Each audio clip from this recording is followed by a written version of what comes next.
Hello everyone, I hope all of you are doing well. I know we're meeting a Monday, this isn't the usual, but you know, it's fine. It's fine, something different for a change to keep things interesting.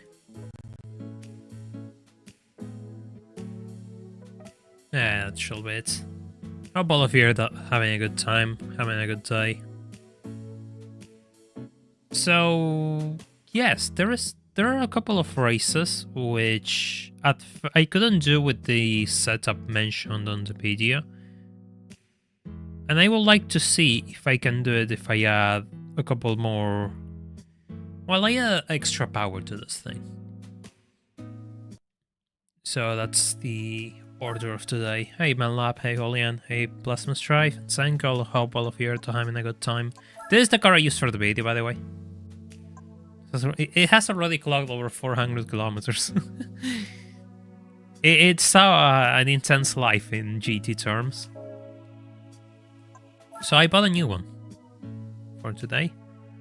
My god, that's a lot of torque actually. Comes with having a V8, I suppose. So yes, this thing I'll take it to the 300 kilometers of Tokyo actually, which is I couldn't beat with. I'll try to extend the gears a little bit. I couldn't beat with my with a 400 horsepower setup because the opponents have really low tire wear, and you just cannot do anything about that. You don't have enough speed to make up the amount of stops you will have to do with this car. So I figured that if it's a bit faster, maybe I can break that barrier. But in any case, I'll want to buy NA parts just in case that it's... Maybe I get a different grid. So I just want to be safe.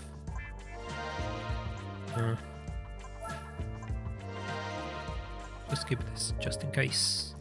Hey Kirio, Real Fan and Chris, hope all of you are doing well.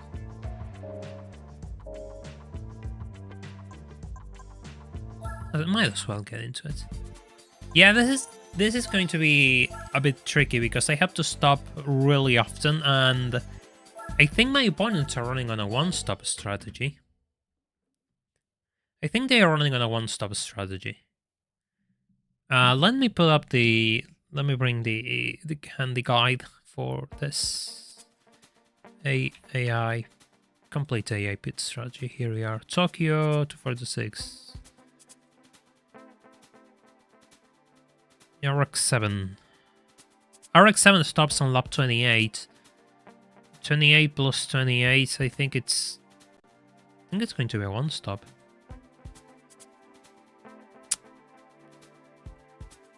$56, so they do have to stop.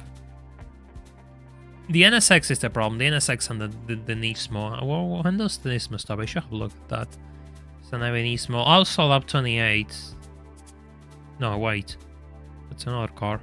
Yeah, no, never mind. So now Nismo 2003, lap 28. So my opponents are effectively running a two-stop strategy. I need to see if I can make up that difference.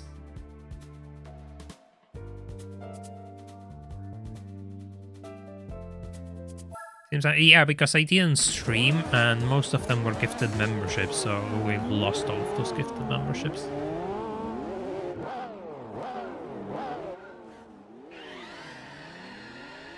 Oh, okay. Hey, Lily Crystal, welcome to the stream.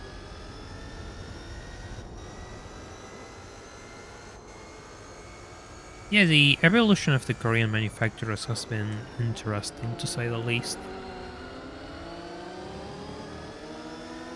They have established themselves already, but there used to be a time where they weren't established, and doing things like this, like the Spirra, were a bit out of reach.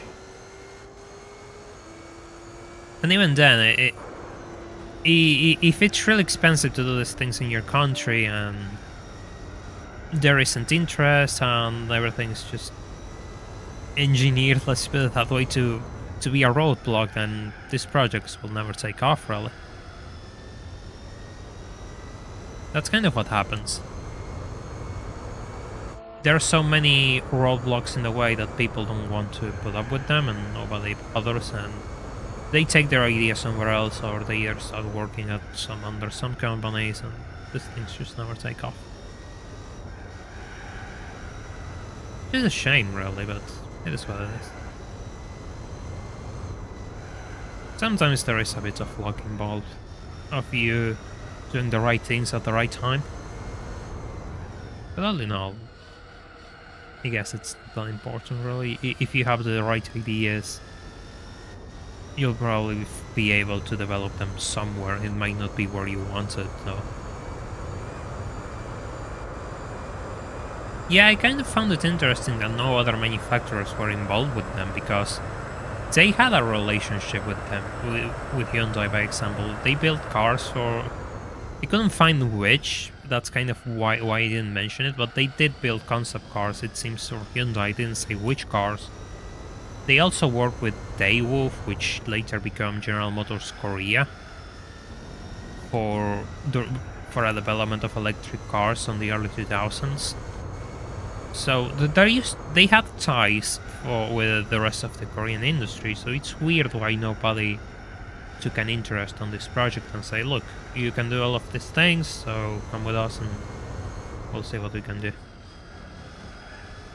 I think in reality it just seems that the project wasn't that advanced, so nobody wanted to put the money, nobody had interest in financing it, because it seems like it wasn't really anywhere near completion. And of course the people who gave them money just weren't that reliable. But sometimes you just have to ignore that. You just have to take whatever money comes. And that's what it happens, it seems. Because when you think about it, it took like 10 years. It took almost over 10 years for the car to be launched as the Spirra. That is an awful long time, really. Hey Ray, welcome to the stream, hope you're doing well.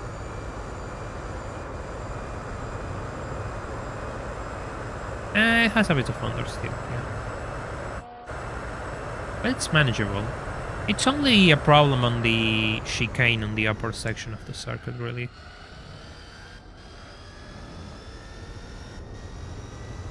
So, the challenge here will be building the biggest gaps possible with my opponents, because if I recall, I have to stop 2 times before they stop, so I have to see if this is possible. If not, we'll just find another race, I guess, but I want to see if I have if with more power, because I tried with much less, and I barely made it out of my stop ahead, and I want to see if with more power I can make that difference and catch up to them and be able to stop.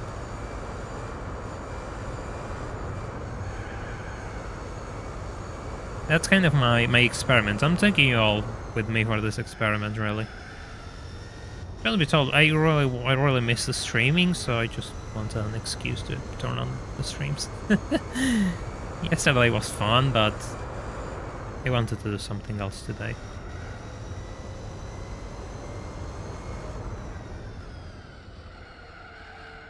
Once you realize that it's mostly like a rear engine car, handling isn't bad, really.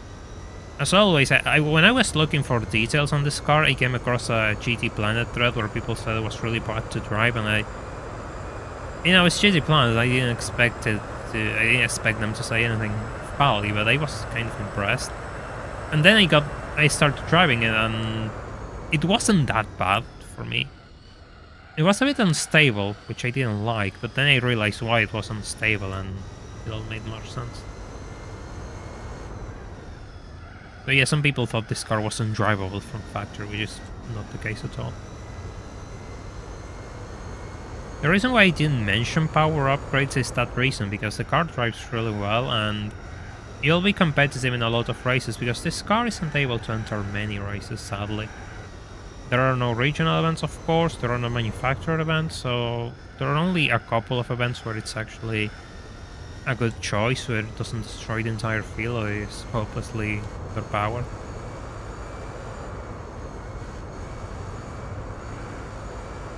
This is the corner which becomes troublesome. Because it's mostly a downforce corner, and I don't have much downforce, and you want to take it as fast as possible, because they are really quick there. They are really quick to that turn. So losing time there is not recommended. And to make it worse, Route 246 has a really long pit lane. So I need more than 20 seconds to clear my stop. I think it's over 30 actually.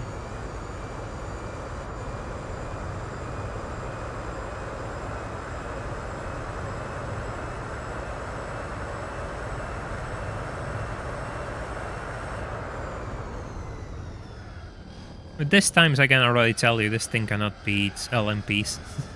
You need a sub 120 or 30 car, I don't remember.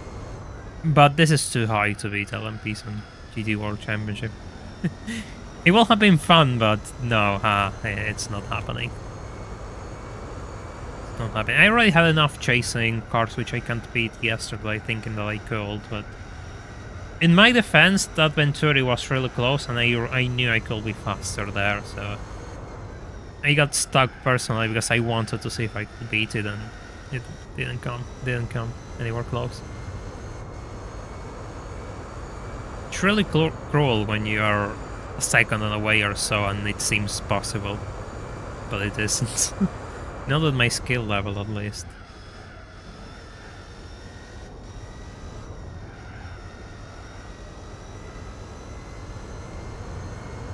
Yeah, it's a bit underpowered. It's a bit low to beat the Dream Car Championship, the LMs.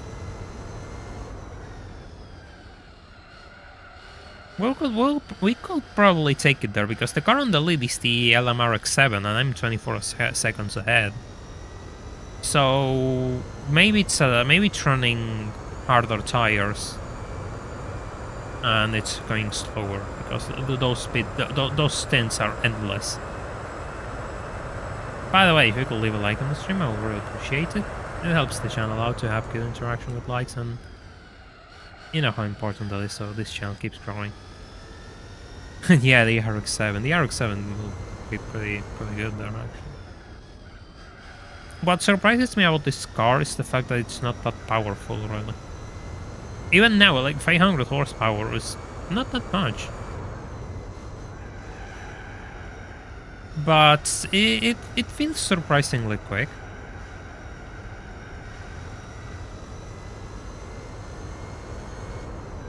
I could probably engineer some lineups if this is impossible. We'll see how it goes.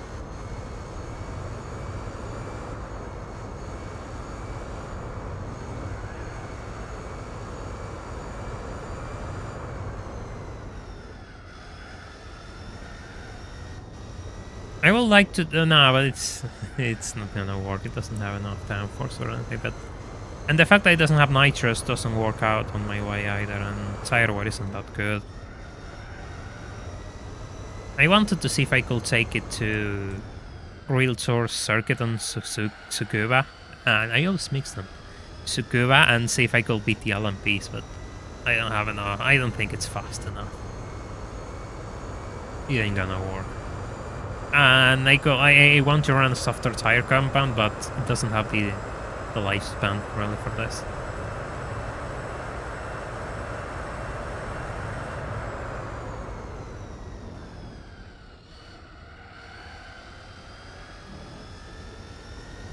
If you had better tire wear, this thing could be really interesting. Because you could afford to run mediums maybe, but it's not good enough. It's not good enough. You're tied to racing hards, which are average at best.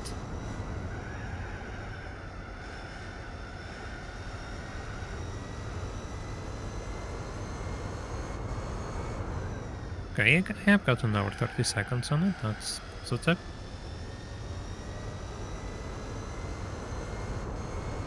I have to say, this setup is pleasing to drive. I really liked it.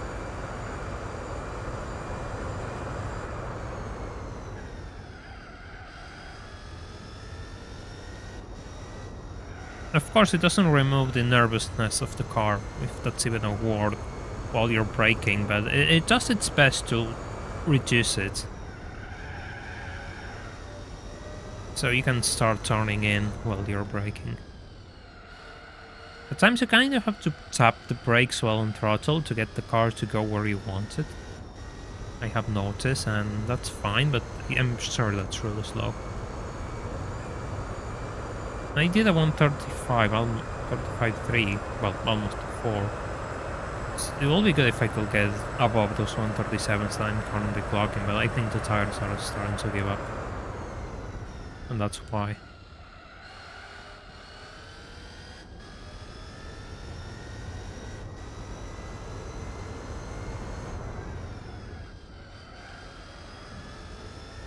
Well, I've been curious about that 270 GT Spirra that I featured on the video, which it's such an obscure car, and I wonder, it will be nice to see if it was in the game or something. It will be fun.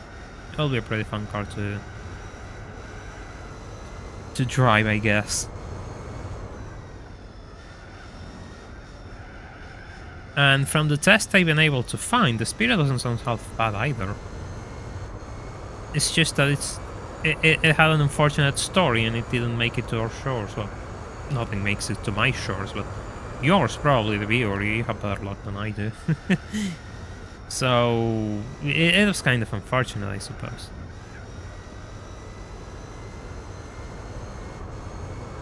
One of those stories where things just don't work out.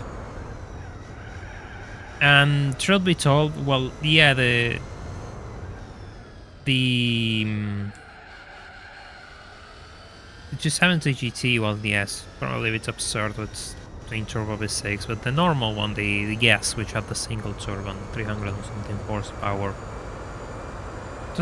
probably sounds like a pretty good car, really, and doesn't seem that difficult to achieve or build.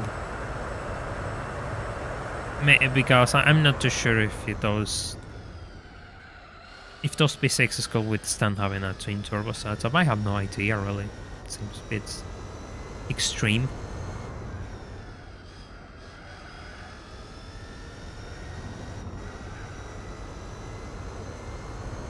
So I think I'm gonna stop on this lap, because that, yeah, I'm gonna stop on this lap, because that orange tire, which is on my rear left tire, yeah, it's doing that.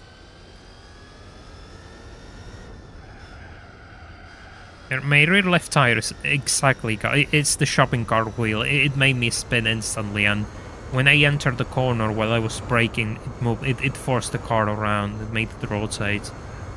And if I go another lap with this, I'm probably going to lose more time than I make. So, because it slides under braking again. So yeah, I'm going to stop right now and see how far I am from the RX-7.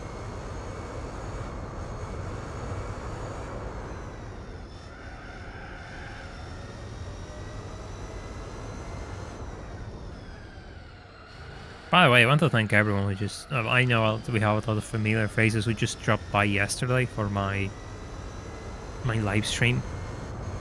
It was pretty fun, and I'm glad to have all of you on board. I have to wait another lap. Yeah, because otherwise that will be 6 stops, and... I guess, yeah, because if I start stopping one lap earlier, I'm going to shoot myself on the foot there. If I stop on lap 10, it will be 20, 30, 40, 50, and 60, and those two stops stop on lap 28 and lap 56. And the fact that I spun out made it worse, because I saw that tire go from dark yellow to orange immediately. Please.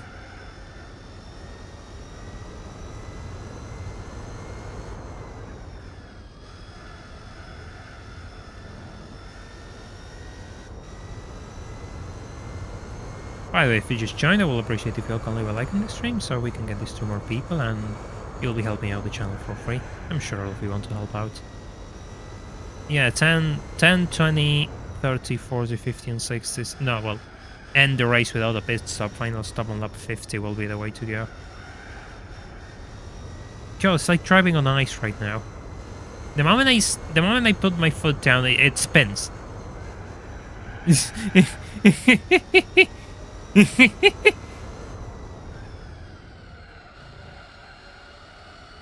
didn't know this was an ice stage.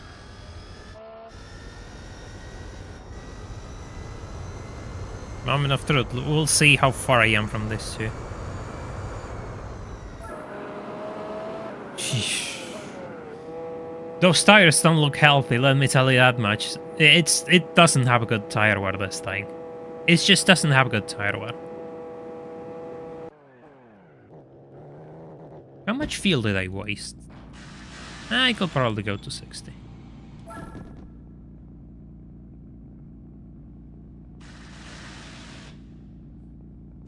Moment of truth, the RX-7 is coming.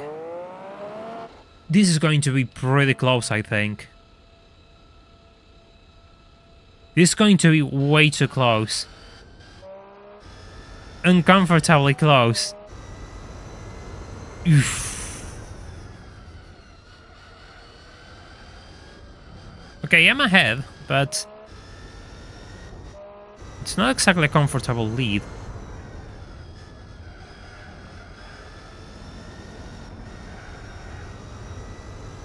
So the game is probably 40 seconds I need to have over the RX-7 to come ahead clear.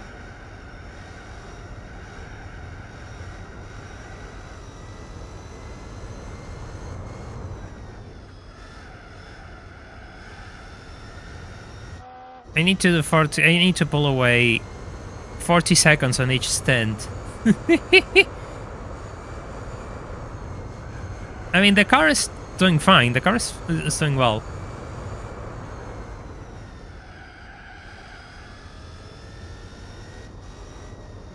If I don't spin, I shall be fine.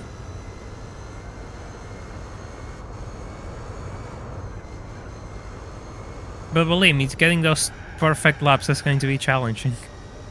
I didn't say it was going to be easy, though. I said that I couldn't beat it while I was recording, so I saved it for livestream. There's Suzuka too. I think Suzuka is possible without the supercharger.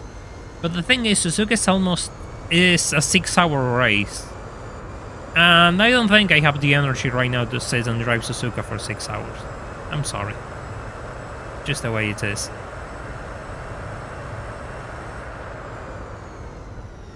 I think I'm faster than them on a straightaway though, which is good to know.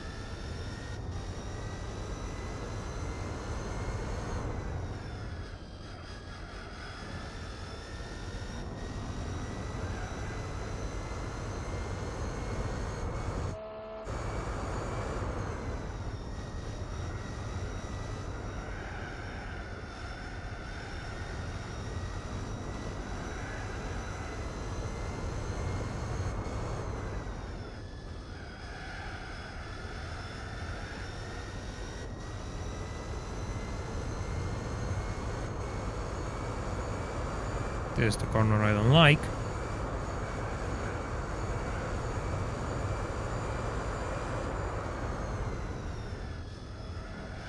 By the way, weather is really weird on my end. It's kind of funny because yesterday was really nice and sunny and today it's all cloudy once again and there's going to be rain. This morning I had to go out to buy medicine, which was kind of expensive, but I needed it. And it seems like it was going to rain, but then I come home and at like 1 p.m. the skies go fully clear, all blue, all nice, and now it's all dark again. It seems like it's going to rain. Oh, sorry. I got a bit stuck there with my words.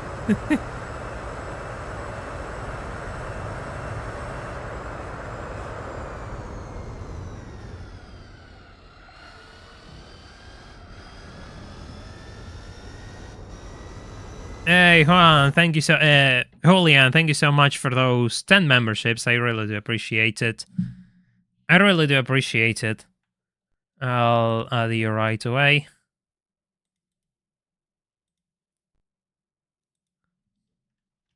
Let me add them right away. Some of them might be renewed, so we'll have to see that later. So that's kind of what happens. But here we are. Thank you so much. I really appreciate it. First, we can say that first donation of the stream.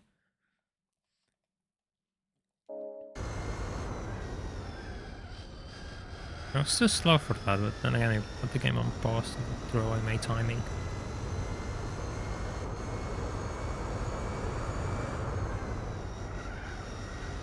By the way, don't worry that I had to buy medicine. It's nothing major, it's fine. I just visited the doctor for something I had in my hair. It's not exactly annoying, he told me. It's not a big deal, it's minor, but I need to use a special shampoo, and I actually asked him about my hair loss, which is hereditary, it's on the family, to be honest. So, yeah, I'll have a bit of things to do for that. Well, he said my hair is fine, I'm just losing hair because it's how it goes, it's on the genes. But it should be fine, and, well, I'll have something to stop it from happening for the time being.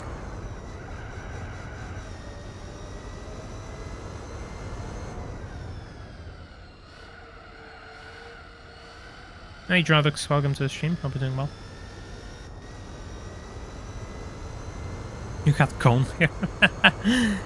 Nah, my hair is really boring, but it does grow out a lot, and I don't want to lose it. I don't want to lose my hair.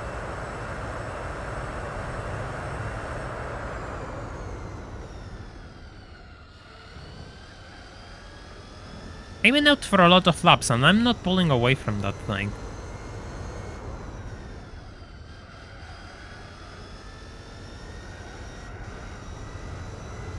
Which supercar? Well, the Spirra, the latest car that I featured on the channel.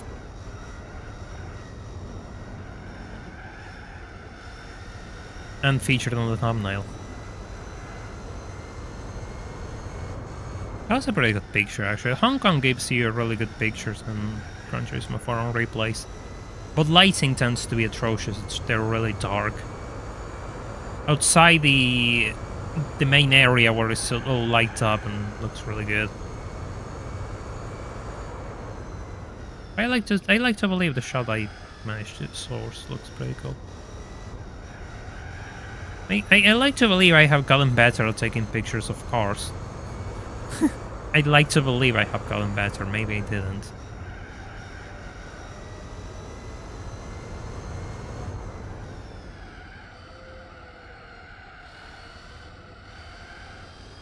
I haven't been able to replicate that 135. And I will like to, because I'm not pulling away fast enough from the RX-7, it seems. I think my problem was the fact that it was caught on traffic, and I thought that that was its pace, and it seems to be a bit faster than I anticipated. So that might be a problem from now on.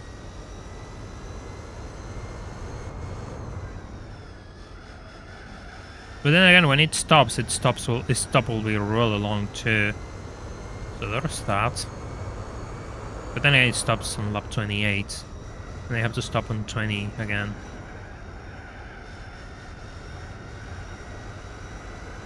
I'm not going to get 10 seconds on 20, 30 seconds on 5 laps.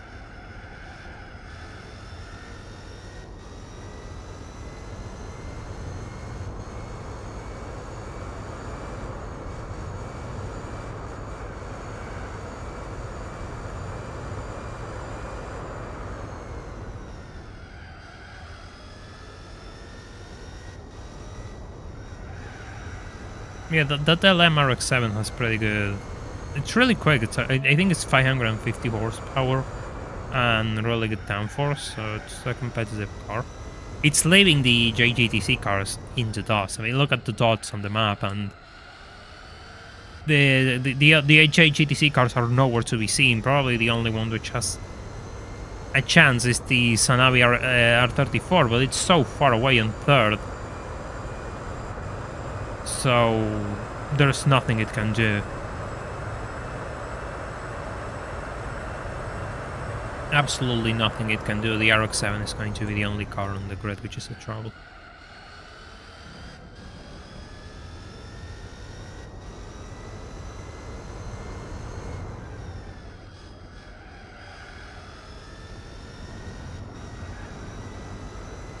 But I am going faster than the RX-7, so if I have to catch up to it, I can, which is good news.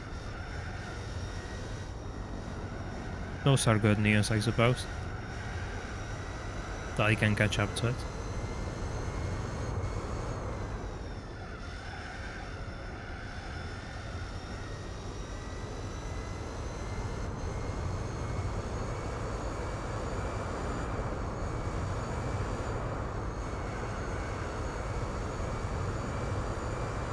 And then I have to be a bit faster, and we shall be okay. The RX-8 LM being better than JGTC car seems really strange, because the RX-8 LM has really low downforce and it's not that quick. If you mean RX-7, then yes, RX-7 is overpowering everyone, as I mentioned previously, but the RX-8 is one of the worst race cars, I think, in the game.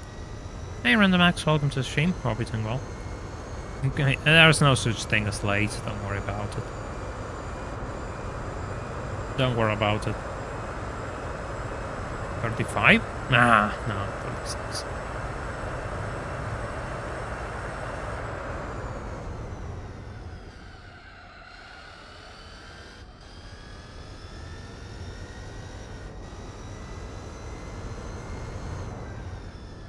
So yeah, this morning I spent my entire morning going to buy medicine and constantly under the fear that it may start raining on me.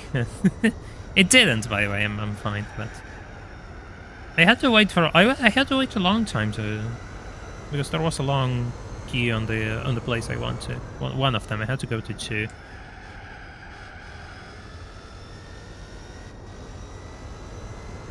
The RX... There, it can't be. The RX-8 isn't a good car. The RX-8 is always on the back. The RX-8 just doesn't have the pace of the other cars. JGTC cars are better than the RX-8. By far.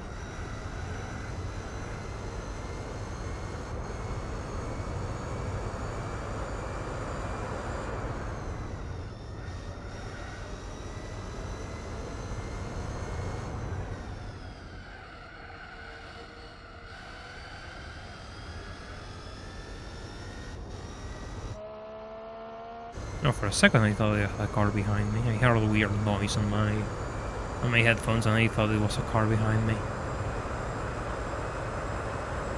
Huh? Huh? Hey, you fastest lap.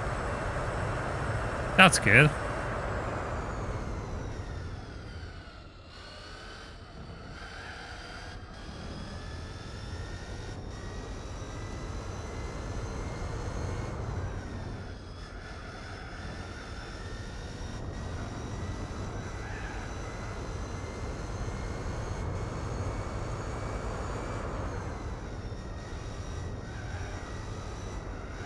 Tell that the RX-8's blazing. Well, I'll have to meet that RX-8. If I ever do see an RX-8 blazing second, I'll give him your message. But first, I have to meet that elusive RX-8.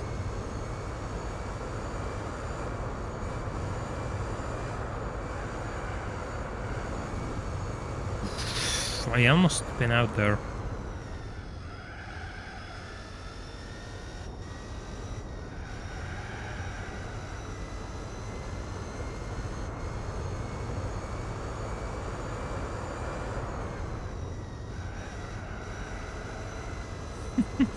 No ovals allowed.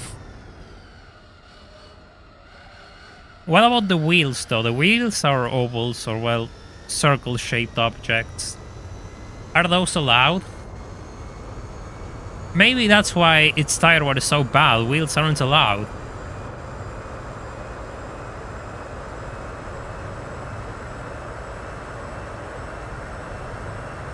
You might be giving me an interesting idea, Tradox. If I can find enough information on the Caraya one day, maybe we'll have to do that live.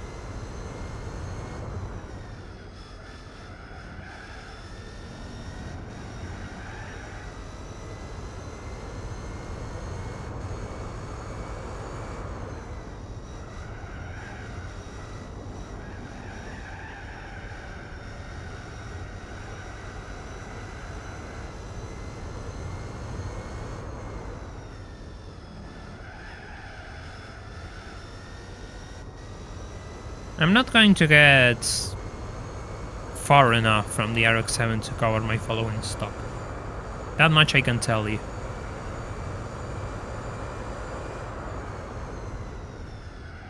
Sliding on the braking. I like to see you beat this with triangles for tires. I could get one of those 3-spoke triangle rims, but it's too late for that joke now.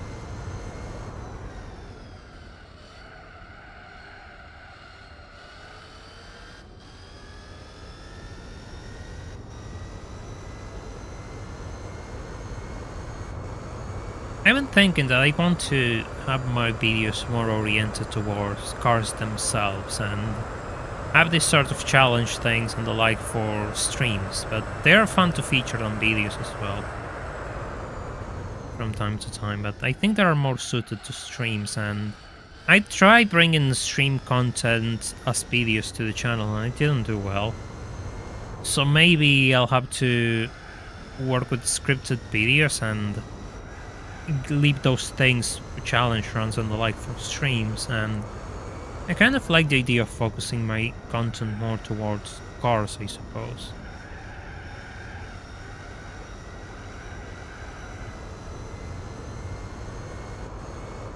That is my main interest after all. Oh god, that left tire. Look at that left tire, it's about to die. It is about to die. Oh.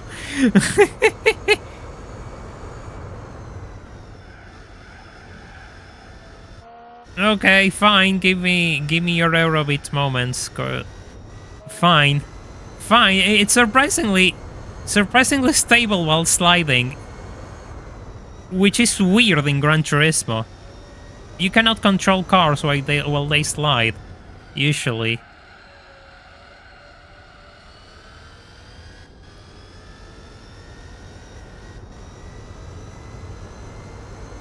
To stop.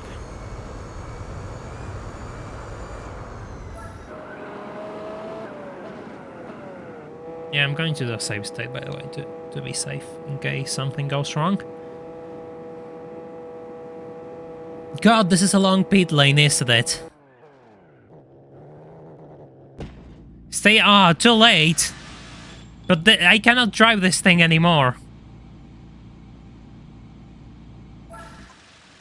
I just can't drive this thing anymore. So I will have to be...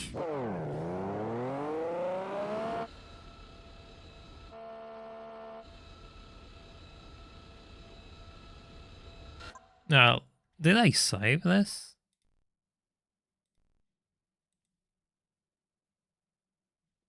No, let me just... might as well. By the way, there's 36 of us and only 20 likes. I will appreciate if you all can leave a like on the stream. It really makes a massive difference. And the RX-7 just crashed into me. But I'm going to recover my position right away. Yeah, just wait. The RX-7 crashed into me like if people should crash into the like button, I guess. Fine. This time it's much closer to me, but I'm ahead.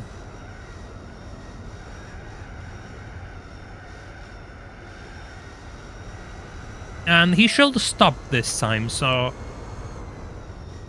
if all goes well, I'll have a pretty good advantage if my car just stops going wide, but I guess I'm pushing it too hard. And those tires are still cold, and I'm expecting them to perform like my previous set of tires, so I should have a bit of mercy on them. Probably.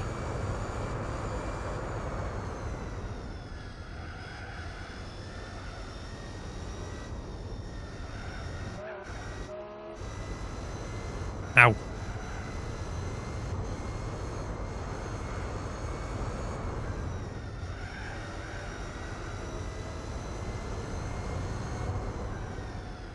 I can hear it right behind me. That's not...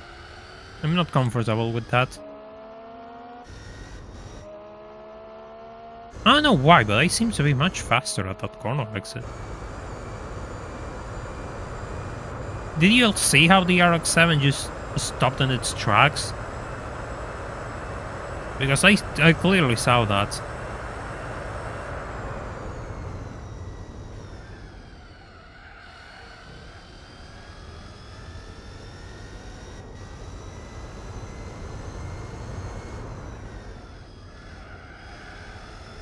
Now I have to pull away from this thing as much as I can, but...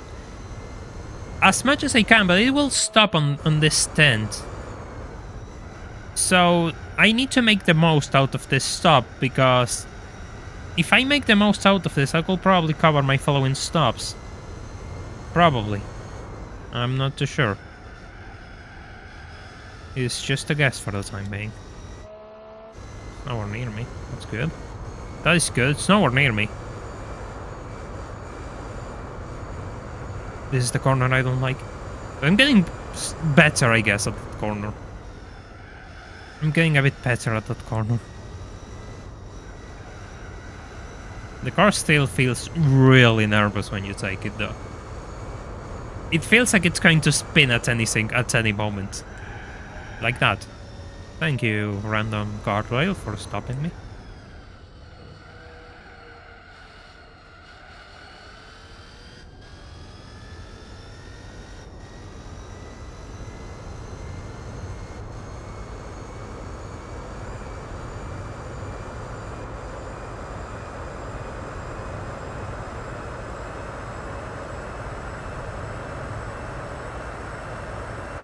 On a note of the original LEM cars, GT All-Star is a bit of a wasted event opponent on this game. Yeah, take out the LMPs and Group Cs and it will be a perfect event between Supercar Festival and GT World Championship. Yeah, it's kind of a GT World Championship, but shorter races and faster opponents at times. The only thing which sets it apart are those 2 laps at Nürburgring, which can be quite chaotic. Most of these export events are kind of weird, to be honest. I wanted to say this, read that message, by the way. Welcome, FC, hope you're doing well, by the way.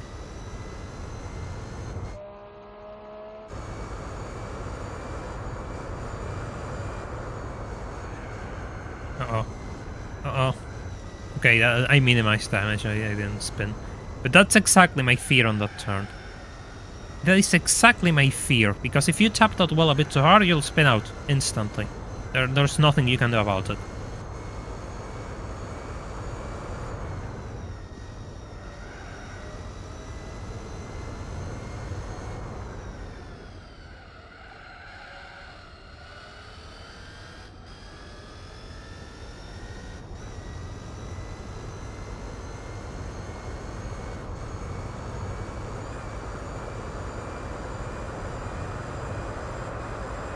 Some of those extreme events are completely filler, 100%.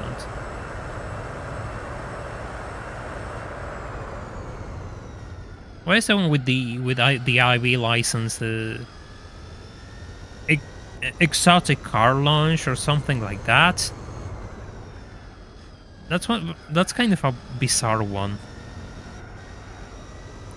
Because I guess they wanted to have an event for GT cars, but they added cars like the BMW M3 GTR, by example. And the TBR T350C. If you want to have an event for luxury GTs, then make an event for luxury GTs. Premium Sport Lounge, yes, there we go. Hey Mallet, hope you're doing well, welcome to the stream. I started streaming again yesterday. But yeah, we're back on schedule. Hello Ice-T and hello Alex, hope you are doing well. And enjoying your Monday. Supercar Festival too, yeah, but it's a bit different than Supercar Festival, I guess. But yeah, the most important cars, the SLRs, the GTs, things like that are going to be the same competitive cars as Supercar Festival, so fair enough. And also you get, don't you get a special color for GT for that event, which is really dumb. Even the price car is dumb. Even the price car is dumb. I saw somebody ask, what are we doing today? I'm doing the 300 kilometers of Tokyo with this Spira featured on the video. Because when I tried this race by myself, I couldn't beat it with my current setup. But you can supercharge this car, and it turns out to be an interesting fight between me and the RX-7 behind me. So it's not bad, it's actually pretty fun. Yes, that will be a really good idea, Tralux, because there's no event that prepares you to drive race cars if you do beginner and professional, which you shouldn't do. It's a really bad idea. You should do regional events always, but the game doesn't tell you that. This is my randomizer save file, by the way, my Nuzlocke randomizer save file. Because it's the one I have at hand, so that's the one I'm using.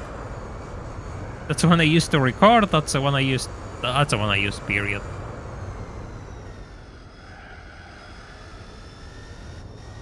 The M3 GTR behaved really well, it led me through. That means the RX-7 is probably going to meet that M3, which is beneficial to me. I hope it meets it before stopping. I really hope it does. Yeah, it has excellent tire wear. It's going to stop on lap 28.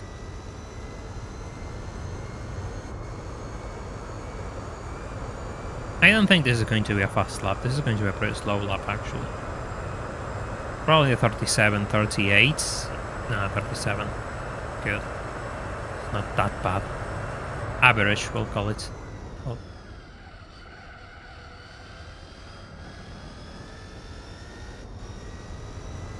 Yeah, it will be nice to have an extra event between, yeah, something for more touring car oriented or JGDC cars, 400 to 500 horsepower, 27 laps of beginner cars.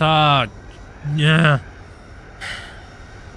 Who thought that was a good idea? I have no clue who thought that was a good idea. I have to believe they did it on purpose. And if you did it on purpose, I can respect that. But if you didn't do it on purpose, then what is wrong with you? What is wrong with you? Why did you think that was a good idea? It's not even good with slow cars. What makes you think that circle is going to be good with fast cars?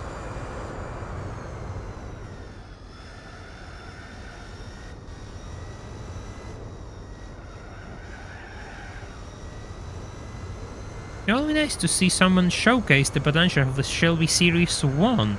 It's basically a better RX-7 for GTWC.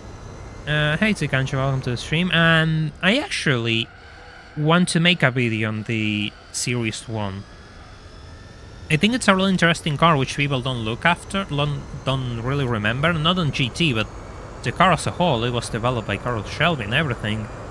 It was like a modern reincarnation of the original Cobra. And people don't talk enough about those, so maybe you're just giving me something to work with for the footage.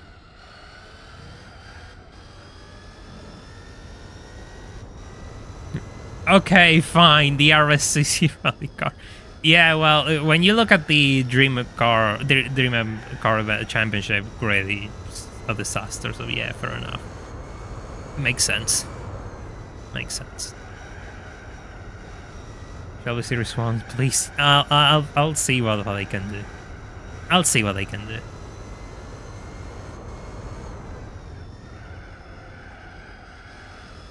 I have another idea in mind, but I'm not too sure. I mean, I have a lot of things in my head that I'm not sure if I could pull them off. But in my brain, they sound interesting. But then I have to rush them, and most of the things I want to make them for them to stand out, I have to cut them off. I kind of want to make a video on the car history of my country and why the market is such a disaster. I think it will be fun, it will be a unique thing, and that's something fun to do. Kind of want to research that. Although you know what I want to talk about? The 90s concept cars of Ford. The Mach 3, the Indigo, and the GT90. I have an idea to make a video on those three. And yes, it's related to Ford racing. You just stole what I was going to say next. But yeah, I have to make a video on those 3 concept cars. Because I know all of those are in Ford Racing 3, and I wanted to play that game for ages.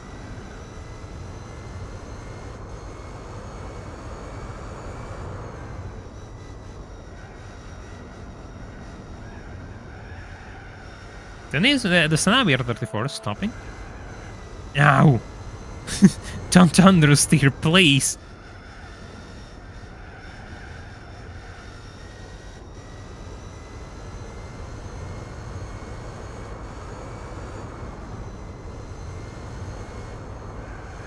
And the RX-7 also stopped, I didn't see.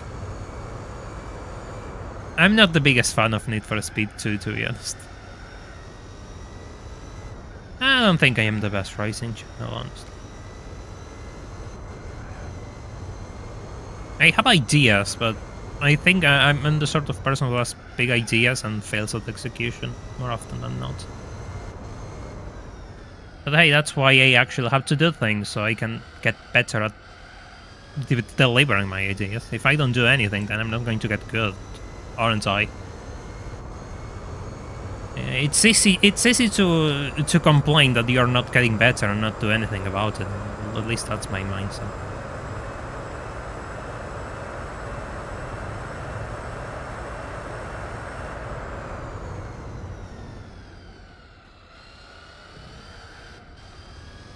Yeah, that's kind of fun. It has all sorts of pit strategies, and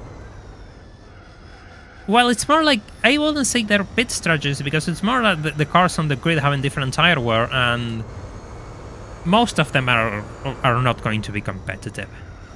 They won't be competitive. The harsh reality is that there's only a few cars which will be competitive. Hey, welcome to the Cone family, Josh. Thank you for joining us as a member. I'll add you right away. Just let me put the car straight so it doesn't spin on me. Thank you so much for joining us as a member. I did knock the goal down from 400 to 300 because yeah, you're all right. We're not going to get there with these numbers, and the fact that I had to stop for 2 weeks kind of killed that plan, so yeah. Also, I have to finish the Pokemon Platinum Nuzlocke, which I want to continue, but I haven't found the time. I'll probably find the time in a couple of days if all goes well.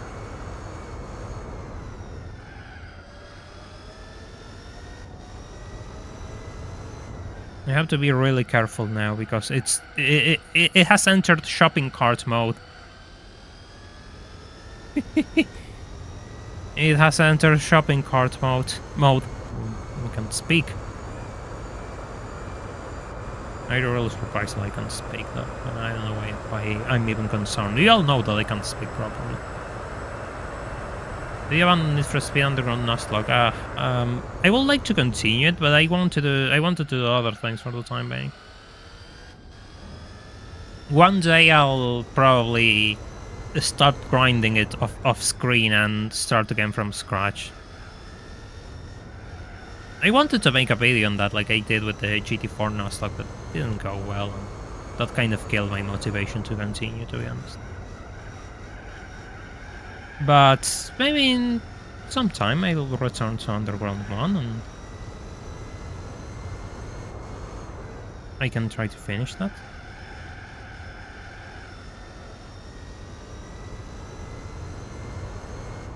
But I have to grind it off screen. I really have to grind it off screen and with no distractions, and because it's that sort of challenge which needs a lot of practice, which I don't have in Underground. I can get by, but I never really did much outside being casual playthroughs, because there's not that much you can do in Underground, which is I guess a speedrun, and that's exactly the sort of knowledge you need for that. Just you need to know everything about the game, which I don't.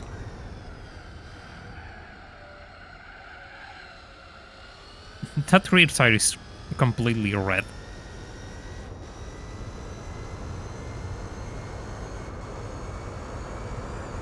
Oh.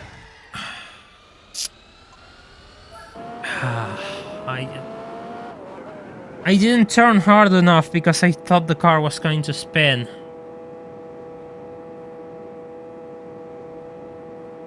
I didn't turn hard enough.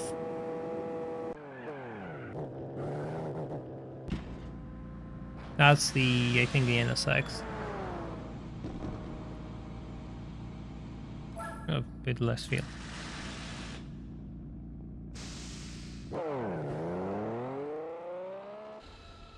Is the RX-7 right there?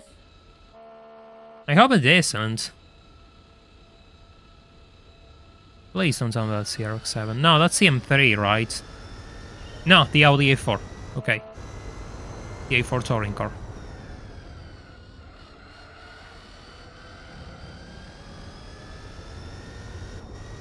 I actually want to drink a bit of water.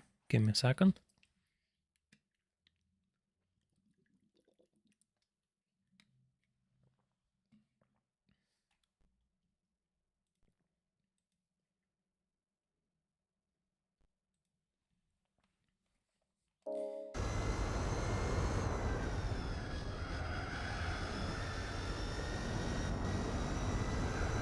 I find it funny because I think the A4 touring car is really competitive against JGTC cars. It shouldn't be this far behind.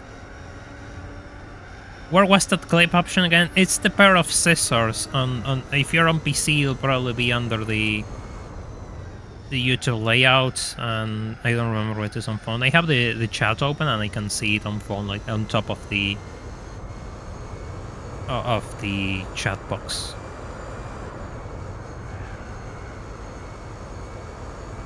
No way the RX-7 closest one. You never know.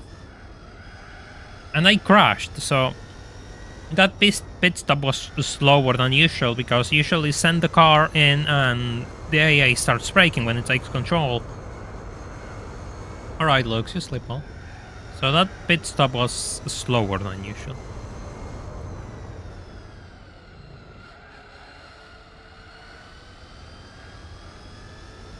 Next to the share button. That's also another useful thing you can do. Share this stream, so maybe you can bring more people into this cult of mine.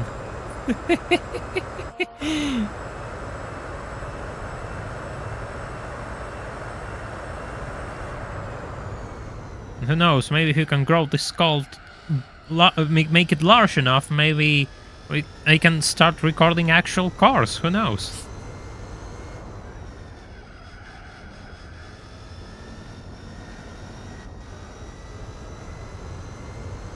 Save? Wait, let me check that. And I have no idea where the clip option is on. Don't tell me they moved it, because usually it's under all the where you can leave a like, where you can share. You had to reload the page. Wow. Okay. Thank you, YouTube, for forcing my viewers to reload the page only to get a single clip so they can post it on my Discord server. I really appreciate it. I really appreciate it when you don't work. It makes my life so much easier.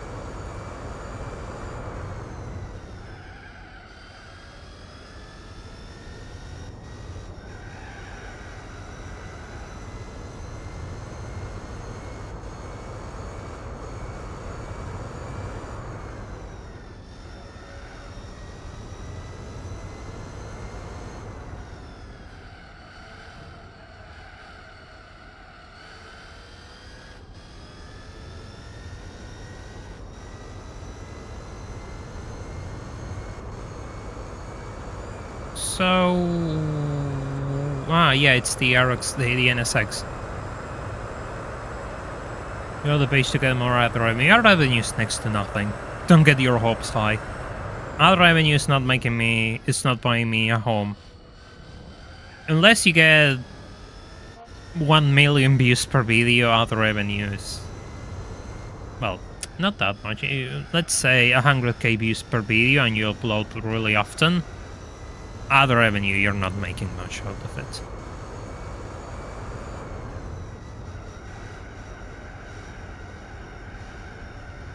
Usually, the reason why I'm able to do this is not ad revenue, it's the fact people decide to donate to me. That's the only reason why I'm able to do this. This for a living. It's all thanks to you, really. It's not thanks to YouTube ad revenue. Does it help at the end of the month? Yeah, it helps, but that's what it does. It helps. It's not my main source of income. If I had a channel with millions and millions of views, then yeah, probably will be useful, but I don't. So I rely on donations. Continue to do this.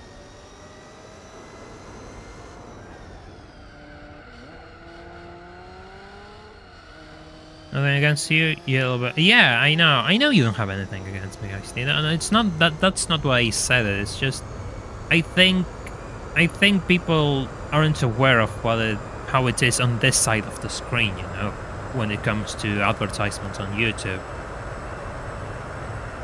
I think that's why I said it, because yeah, it's annoying. I don't want to have personally, I don't want my viewers to have a miserable experience because they leave.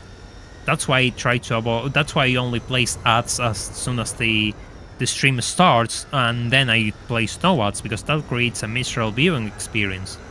You're watching the stream in hopes something is happening, and you don't want an ad cutting you right in the middle when something is happening. So no, I understand that, but I think that it's also important to raise the fact that it's not really making anyone rage now. Because from all the ads you see, you might think, Jesus, that's a lot, but you don't get that much. So no, don't get your hopes high. There's no Mercedes in my plans or anything thanks to ad revenue. I guess that's on me. Started reading you all. I wish I could have signed. Nah, don't worry. You don't have to sign. You don't have to worry about that. The important thing is that you decided to support me. The timing is irrelevant, really. Still, well, yeah, that's... TV is going to fade out, really. TV is on its way out. Maybe the internet changes the way it delivers content, because maybe YouTube becomes useless, maybe Twitch goes down the drain. But the media itself, the internet's a tool to consume content. It's not going to go away. Maybe people have to migrate to their own sites, which raises costs and things like that. But it's not going to. It's not going to change. The only thing with my change it is the fact that now there has been a legal record of the banning of a social platform on the internet, so that's scary, because that's exactly what people like me are. Well, I don't want that to happen, because it means that people can just decide to ban a platform randomly for an arbitrary cause. And yeah, it doesn't matter that it sucks. I mean, it's still a whole different debacle, but the only thing which scares me is that, really. The fact that we're losing... you need to have the thing which makes the internet so important is freedom, really. That's the thing which makes the internet so important and useful for this stuff. That's why TV needs to. That's what TV needs to understand. That's what everyone needs to understand. The success behind the internet as a means of communication is freedom. It's the fact that there's tons of people who are tied to media, to anything. That's why it's so successful. And going against that will probably mean it's going to suffer quite a lot.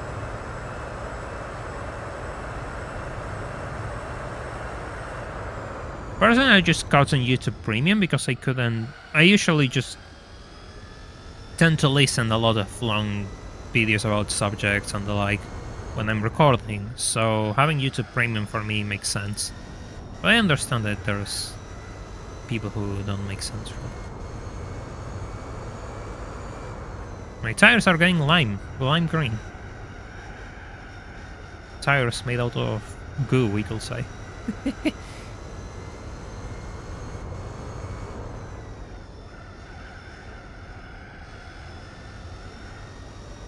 Oh, you have no idea what I saw today in the street. Yeah, I wanted to talk about that. I didn't take a picture like an idiot. I saw a SsangYong Action. My god, that's an awful SUV. And of course, since they use Mercedes-Benz engines, the only saving grace they had is that, so they had to advertise it. God, they look awful. SsangYong Action. What a terrible thing.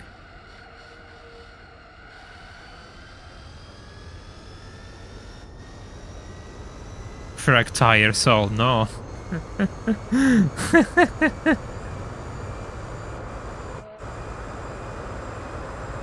Yeah, Action, SsangYong Action. That's how you write it. I'm sure somebody here knows it. I'm sure somebody here knows it. Action mention. Yeah, I knew somebody will know it. I cannot describe how awful it is. SsangYong is only known because of their cars being so ugly. Yes, I know. At least, I think the only decent SUV that they made is the Musso from the 1990s. There's a couple of those in here. And they don't look half bad, but you can tell it's still a bit of a discount 90s SUV, which is kind of sad. You know, a SsangYong dealer that's next to a Honda dealer. Oof!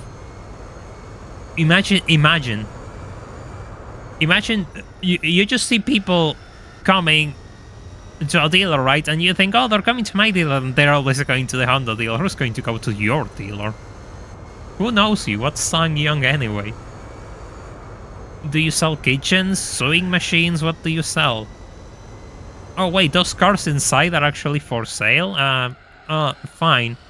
I guess I'll go to the... I'll consult with the other dealership next door first to see what they can offer me. And that's the story of the SsangYong dealer.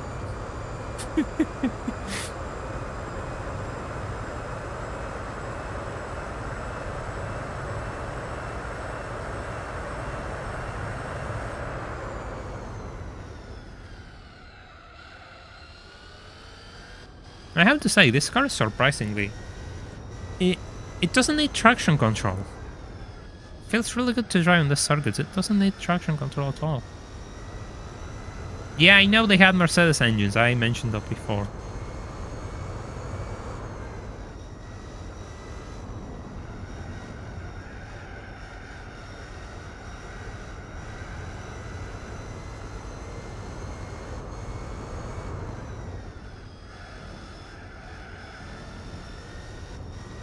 Probably they aren't that bad, but it's hard to go past the looks. Humans are superficial, and that's fine. It's hard to go past the looks. Ooh.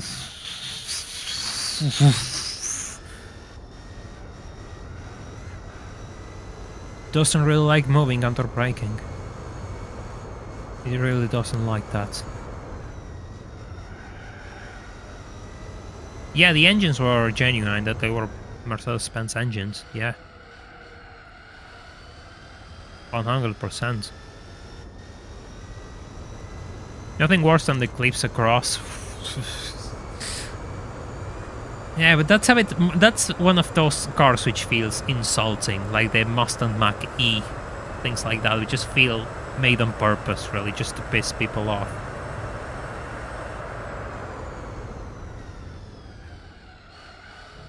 Made by people who have no clue about what they're working with, and they just see this as another job to put on their resume and just keep climbing, which...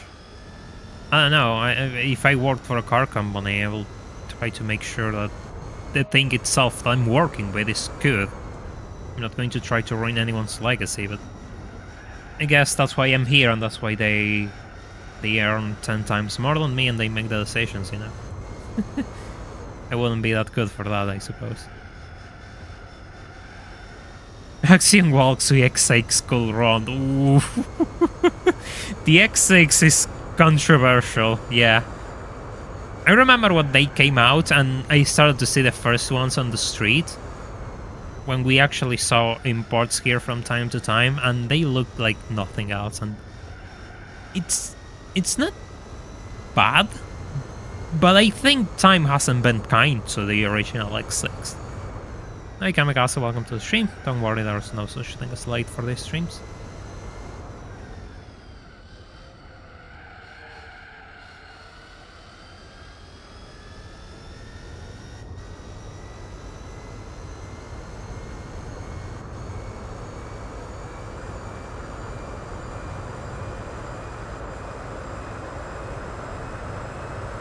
By the way, if you all just joined, I will appreciate if you all could leave a like on the stream. I know it's a bit annoying, but it really helps out the channel, and this is a small channel. It needs all the help it can get to keep growing. Time hasn't been kind to X6 as a whole? Yeah, true. But the whole SUV coupe thing has become way more popular since. I guess they were up to something. I don't like it. There's a place near my home. The owner of the place itself, I think, is a funerary service home or something like that. Yeah, it is one of those. They own a GLE 400 with an AMG pack. I think I think all of they only came with the AMG pack here. They weren't offered with any other spec. The thing looks massive. It's not the GLC, it's the GLE, the bigger one. Please, stop spinning.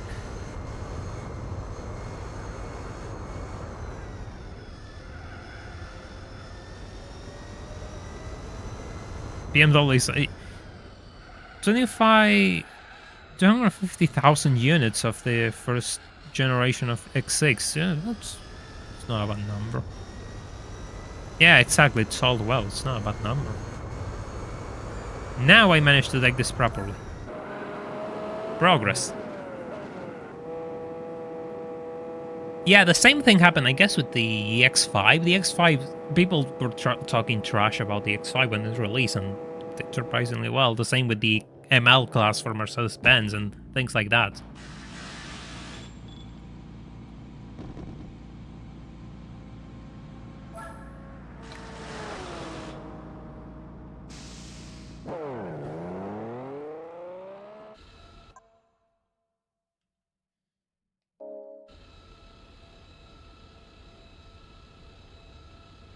I guess, you know, I understand the position of car manufacturers on that. It's really expensive to build cars, and it's getting even more expensive now. It was already bad in the early 2000s. Imagine how it is now. So I understand the fact that they want to build more products which have a better income for them. I do question how they do it at times, but I understand where they're coming from. It's probably a matter of perspective. I, from here, think that I can do a couple of things better than they do. Yeah, the first gen MLs. Ooh. They weren't good. Nah, the first gen MLs, they didn't even look good to begin with. And I don't remember all the technical issues that they had. But they weren't good. They had a lot of problems.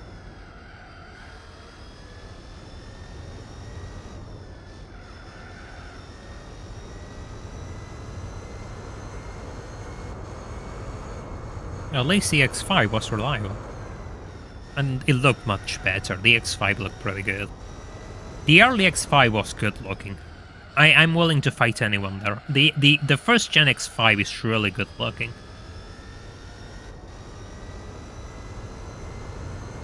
It's not next to a Honda dealership. It's between a Honda and a Mitsubishi dealership.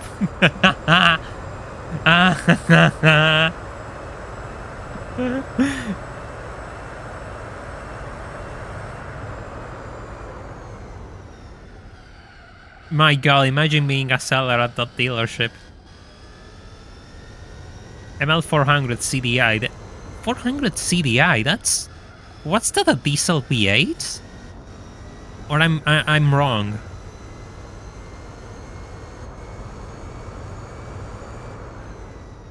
Because 400 was for V8s. They did, at least the numbers were honest, but honest back then. They kind of were on the ballpark of the engine size. Sadio. True. True. Sure is. Oh, these diesel V8s. That sounds fun, but I need to watch Frank Stephenson's channel much more. I don't watch his videos enough, but I know he has all sorts of cool videos on designing the cars. But I should probably give his channel a better. It's insane that who will have thought 10 years ago that we'll have a car designer telling us all the secrets about his designs, which are kind of like are part of the car industry. Some of them have been pretty iconic. Nobody in their right mind expected that. Fun but no reliability whatsoever. Ah, well. Usually, fun and reliability don't go hand in hand. Well, that's not how it works, but I had to make the joke, but no. Doesn't seem like a good idea whatsoever. The only MLs from the first generation that I saw in my country were 320s with the B6. Really, yeah, that Benz B6 is a bit of a potato engine.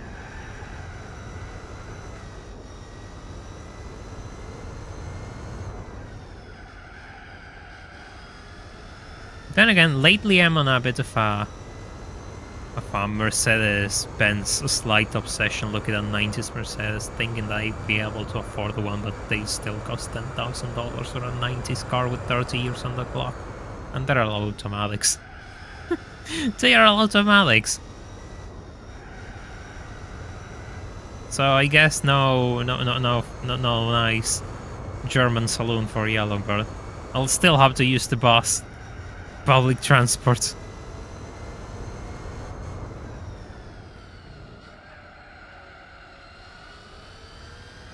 So I have another. I'm not going to.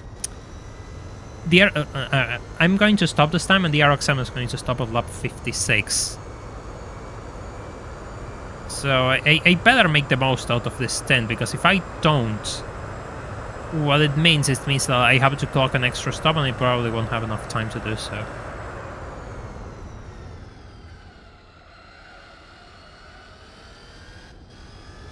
Owner asks for an emergency do-over and the diagnostics turn... I want to read that because that seems really fun. Owner asks for an emergency do-over and the diagnostics turned the car out to be so dangerous that the shop turned it down. Never mind.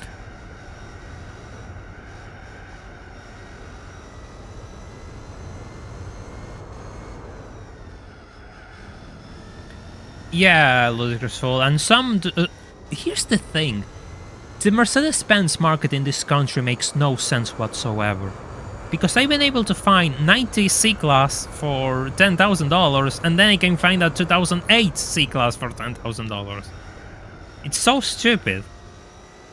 You can find cars from all the years, really, just for that amount of money. Which makes me believe those cars are sitting there and you just have to wait there until you find good deals.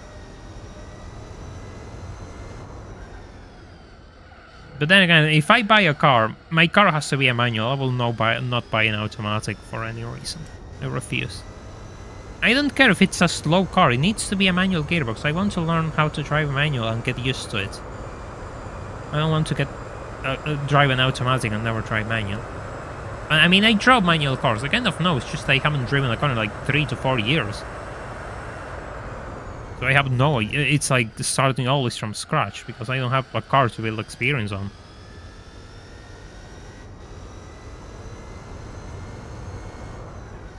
isn't for the prize card, but it is my randomizer save file because it's the one I have the closest. So I use this one.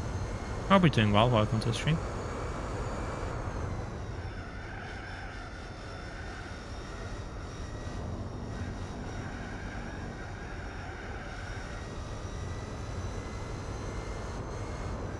I would like to pull away a bit faster from that RX-7, to be honest. Then again, I'm completely on autopilot. I'm just focused on talking to you all rather than driving as usual. As it is the tradition of these streams.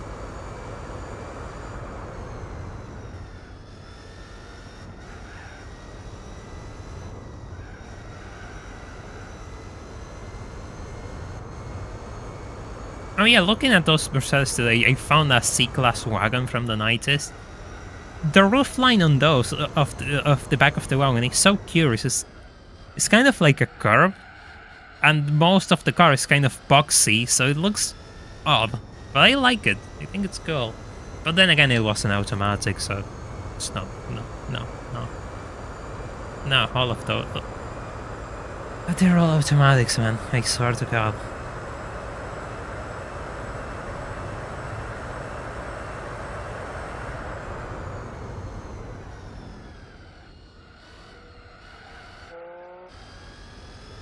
For those wondering, I was talking about the C-Class, the W202, the wagon of those.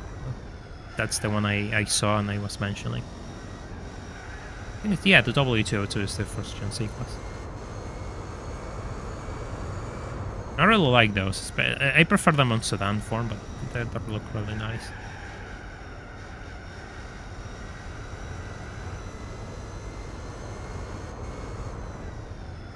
Yeah, I know it makes sense that they are all automatics and everything, but I don't want them. And desires aren't rational. You cannot rationalize them. You just want them, period.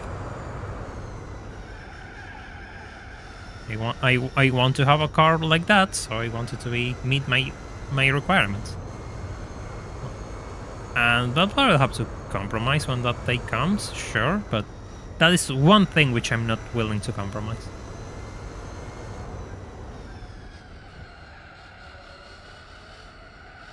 No, it's not hard. It's not hard to drive a manual. I have driven cars before. The problem is I never had my own, so I could never get the license and put miles behind the wheel, and you just practice. So I dedicated myself to racing games instead. Which I'm not that good at, so I guess I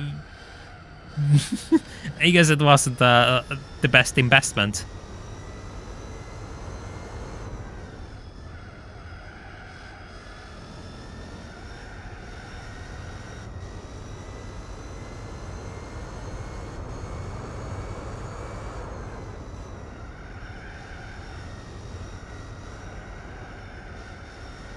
If I had money, my ideal would be a paddle shift for a daily driver, but manual is the way to go for all cars. Yeah, I agree.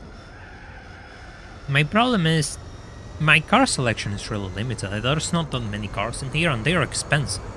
I always say the same, and that's not going to change, even if things get better in the market and we reduce taxes and allow imports and everything like that.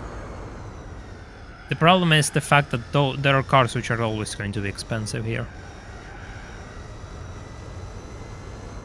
I want a 924 or 944. 924s aren't that expensive. Depends on where you live, but 924s should still be reasonable price. People want 944s instead, and the 924 still has people associated with Volkswagen and see that, not a real Porsche, that stupid thing. So you can probably find 924s for good money.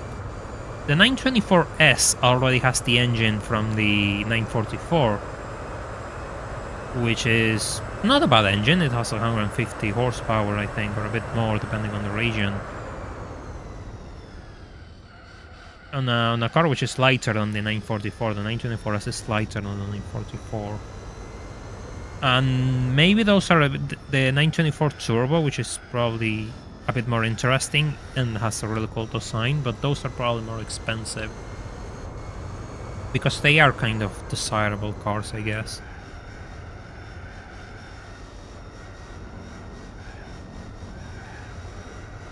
Find a 4K and engine swap it with a 5 liters V8 from a Corvette. No. The 968 isn't too expensive either. Yeah, the 968 will be the ideal, but I've seen them go for what, $30,000-$40,000 if I'm right?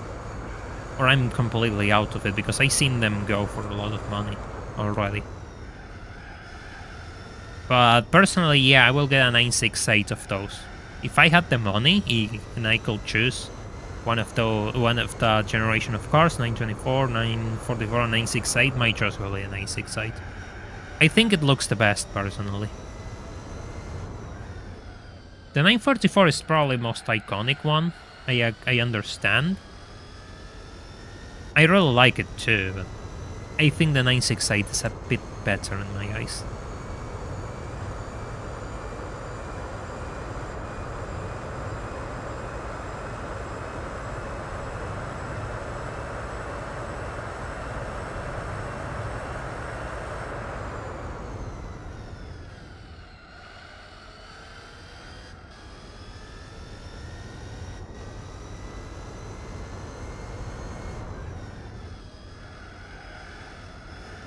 I think you can fit an LS in a car. I don't think so, but a 928 better than 968. Yes, the 928 is a... But the 928 is a completely different car. I would love to have a 928, sure, but it's a completely different family of car. For one, the 928 is a V8 starting off, and it's a much bigger car, much heavier car, much more expensive car as well. At least a good one with a manual. They're getting pretty desirable, the 928s.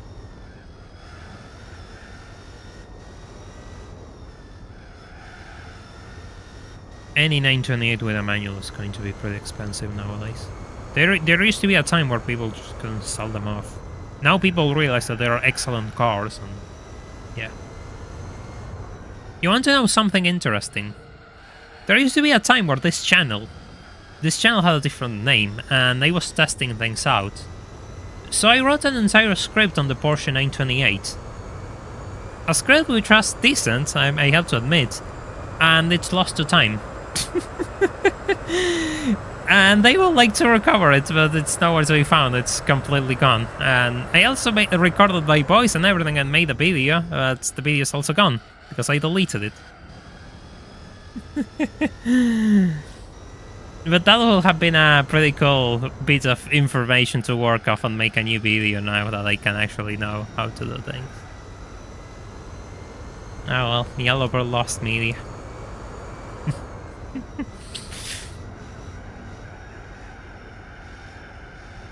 Found that the final generation of cars or last of flying cars are much better than ones before them. Depends on the car.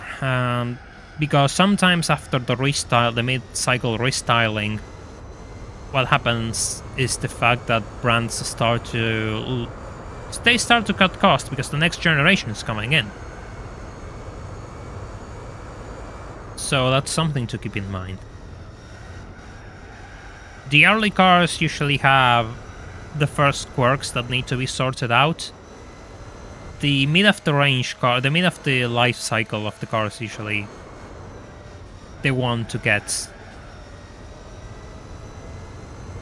But I assume you're talking more of an evolutionary line than just the lifespan of a model. But yeah, I mean that's you make a good point anyway. Maybe the final cars also tend to have a lot of run-out special editions. Those are cool. Then you have cases where I forgot where I was going with this. I had to break in time.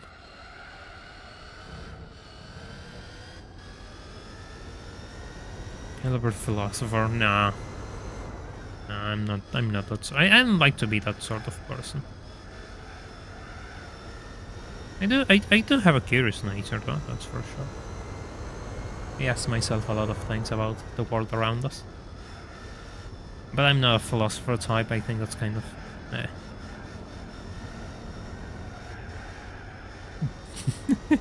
If I press the throttle, the car spins.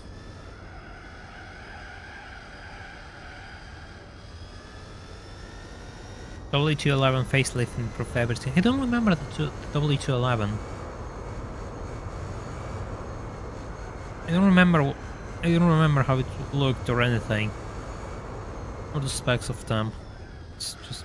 I know it exists, but it's there in my head. I cannot find the files.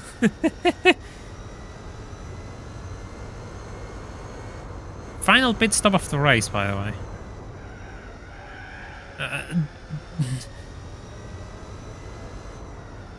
Hey, Spirra, do you want to go ice skating? Yeah, you do want to go ice skating. Just look at you go. Look at you go. You really want to go ice skating, don't you? Did you all see that?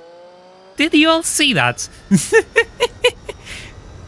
car just weaving from side to side. I wish my will to live is as strong as that front right tire.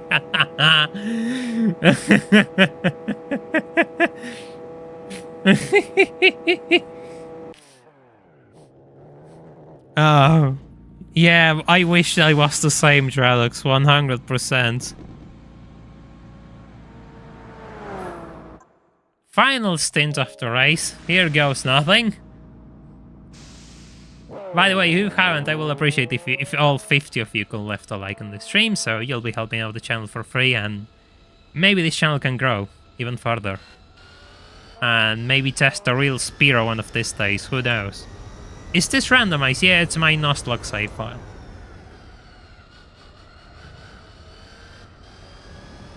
But I didn't clear... Oh, yeah, I didn't clear the... I think I won this race before when I was showcasing the prices. So, I forgot to clear the victory, and I think it's not going to give me a prize car.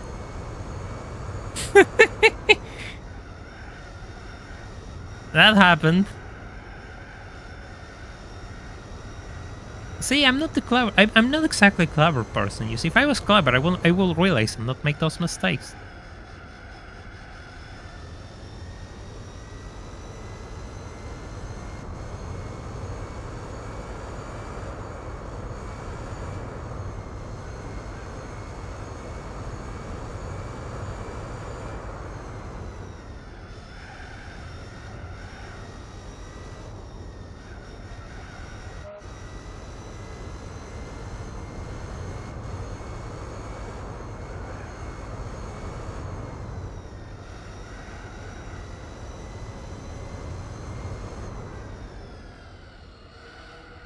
But I think I can give you a prize card today.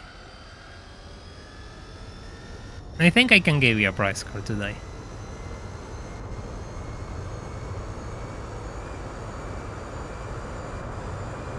I might take a bit of creativity, but I can give you a prize card today. Fortunately, the card choice says otherwise.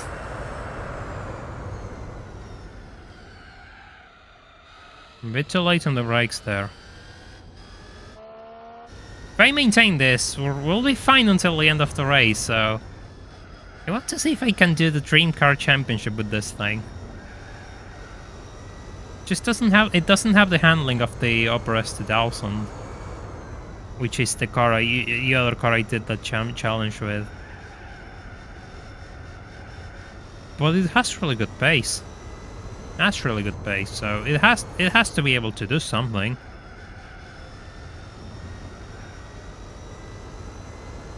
I don't have to win every race to win a championship, by the way. We learned that yesterday. We learned that yesterday playing the points games with the final races.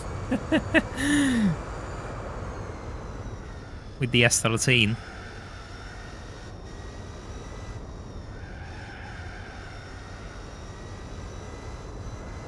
It's Gran Turismo, it's not going to sound like a Ford V8. It sounds more like a Turbo V6 in the end. That's kind of ironic, isn't it? Terminus X is stopping. think the Dome NSX is 4th. Ahead of the M3 and A4, but behind me, the RX-7 and the Sanabria 34. We'll find out at the end of the race, I guess.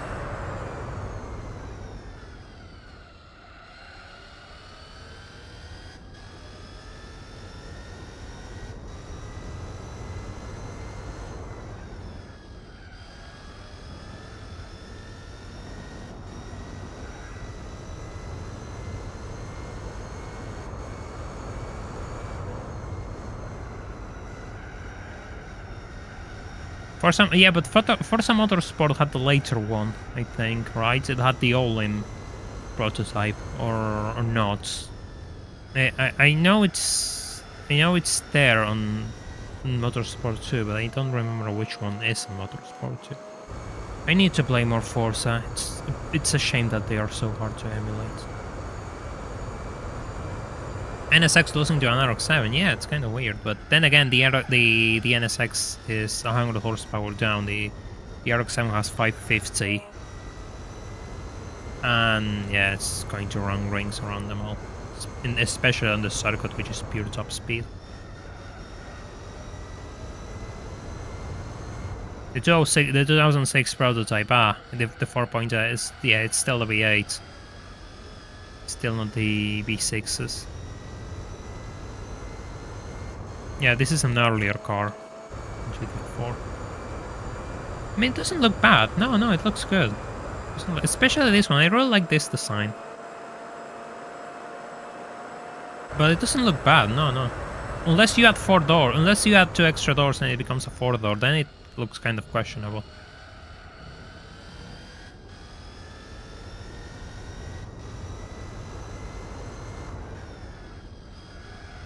That's a shame. I really want to try Forza Motorsport. I wish I could sink days trying to figure them out. But I can't.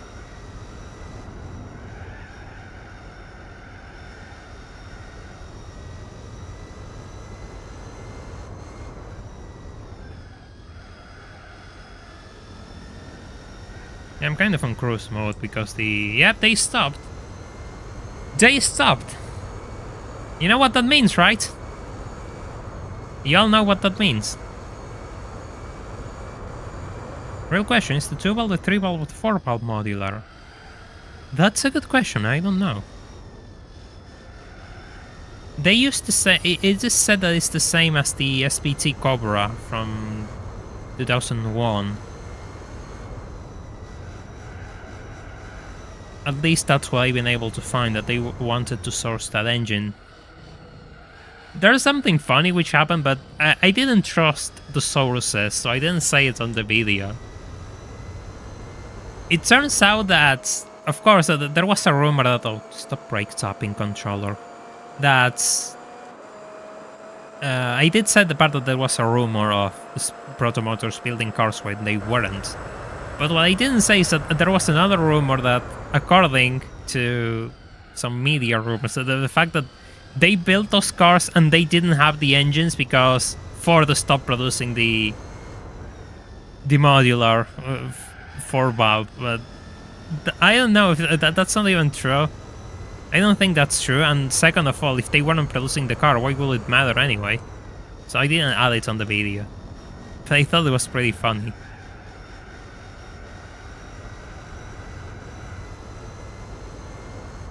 Believe me, it was really hard to find good information on this car, and there's a lot of speculation and rumors around it.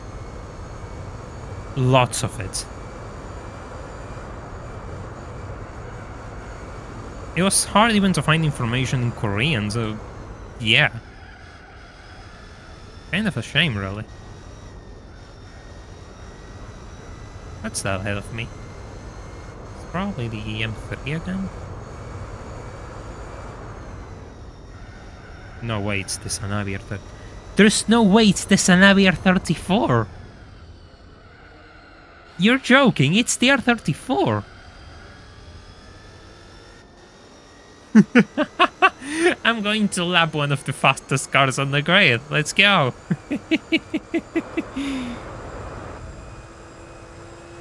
Excuse me. Yum.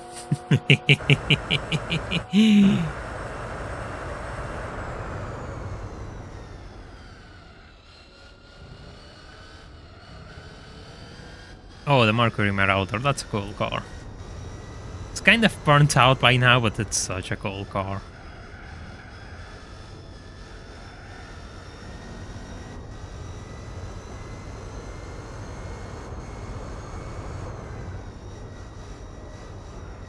Three-valve engines are such a weird design, though. Mercedes also tried to make three-valve engines, and they also realized how stupid it was, and they gave up. It seems that the gold standard is 4 valves. Because it seems like the more valves you have, you get some diminishing returns effect. It doesn't really improve the intake or exhaust of the air, like, so it's pointless. You have to have 2 and 2. 2 for intake, 2 for exhaust, and that's good enough.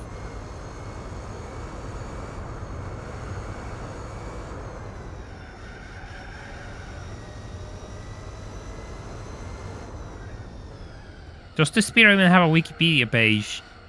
It has a really, really, really small one.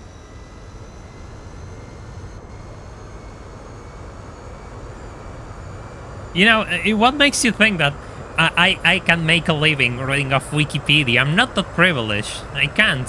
I need to work a bit harder. I need to work a bit harder in life, it seems.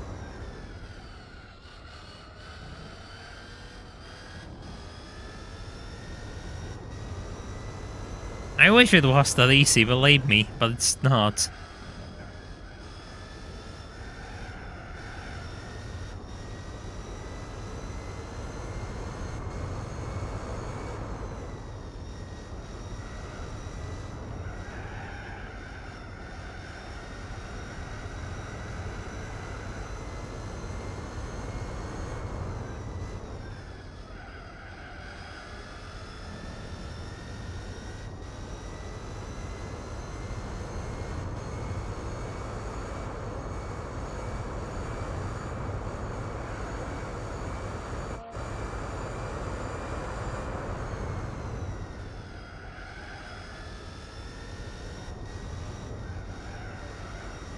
No, that's a really good line.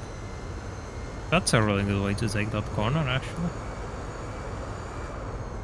You have to brake a bit too hard for this corner, so the car doesn't like to turn in.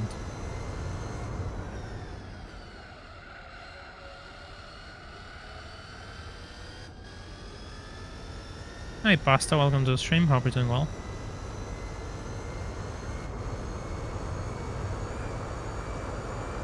Who else I'm going to lap before the end of the race? I think that's the M3. That has to be the M3.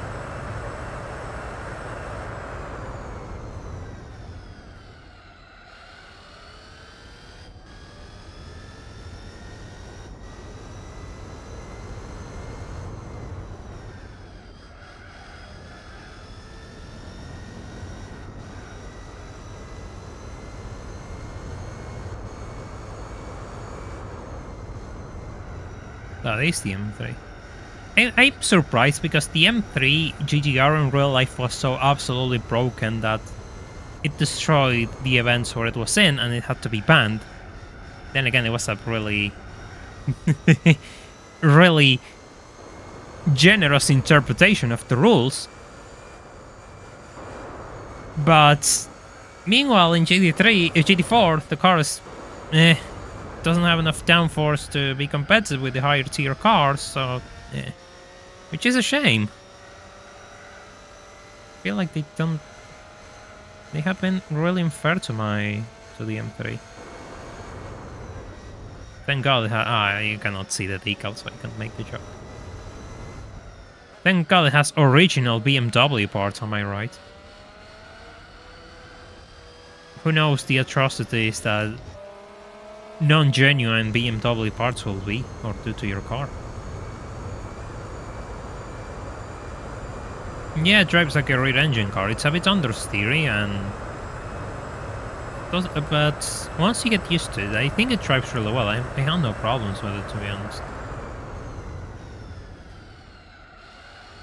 But yeah, from factory, it's going to be a bit unwieldy, to be honest. You need to do a bit of setup magic to get the most out of it.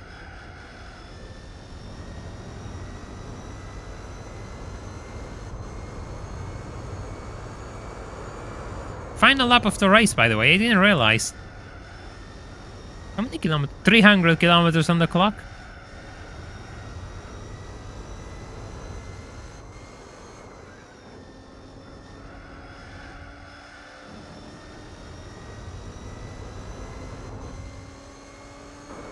.300 kilometers on the clock. As I overtake the Red Bull. It's not a stamina of the Red Bull F1 car, but let's say starvacation car. Yeah, GT1 has drafting. GT1 is really wonky though, my god. Yeah, the M3 GTR road car, good luck, yes. And Obtainium. Not even BMW itself is clear about those, which is kind of a shame, really. Really nice to know.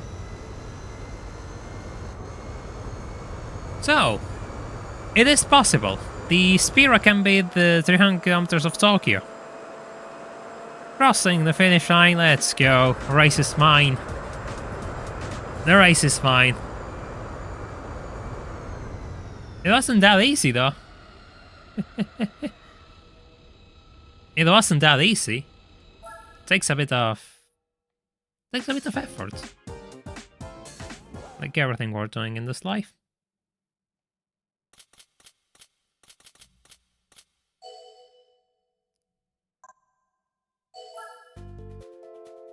RX-7, Sanabi, I love the Sanabi, and yeah, the M3 was last. And the A4 was 5th, and the M3 last, and the NSX was 4th, as I said, yeah. Well then, that's our grid end. That's a fun race. Shall we take this thing to the Dream Car Championship then?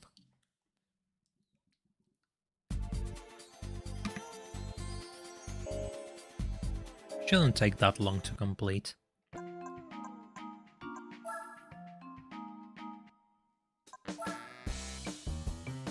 But first, oil change.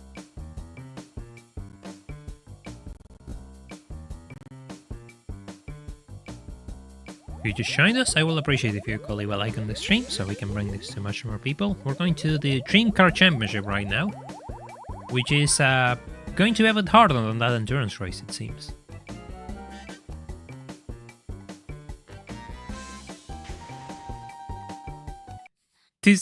This game has a grudge against the M3. Poor M3, I guess. Well, look, we'll give it a car wash. Fine. Fine.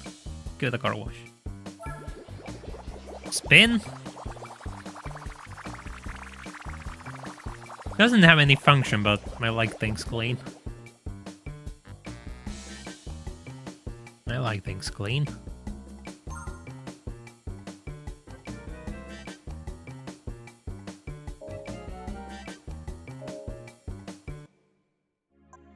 Extreme events.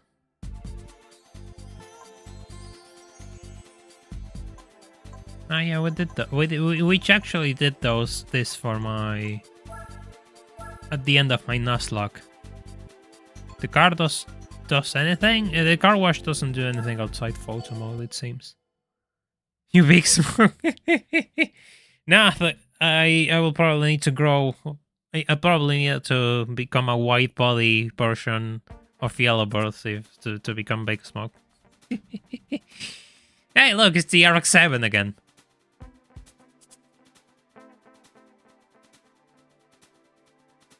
The M3 CSL. The M3 CSL is so cool.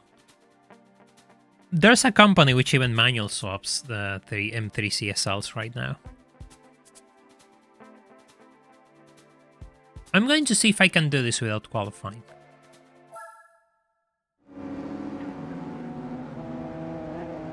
But let's see if I can do this on Opera Paris without qualifying.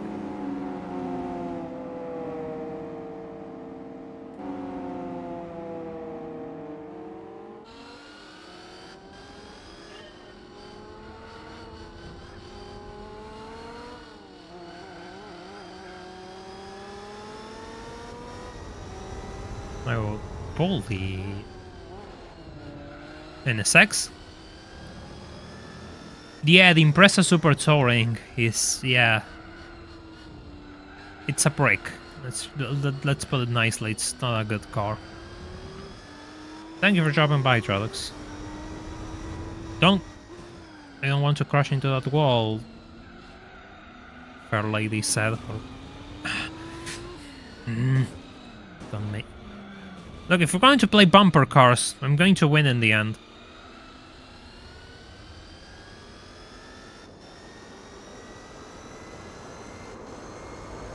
Christian Taurus SHO, that's nice. That's the one with the Yamaha V6. Good on you, Anaril.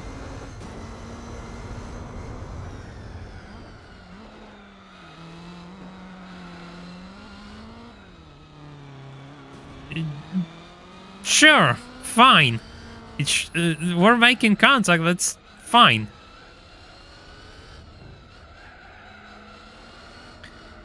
Forza Motorsport 2 behaves similarly to the GT4 rendition. It might be that engine on the back. It's just too heavy.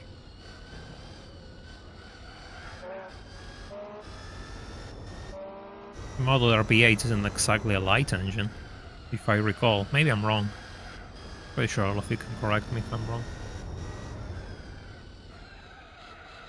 Yeah, it has low downforce, low power, and it's kind of an all-wheel drive car as well. So yeah, but it's doing fine here on Opera Paris.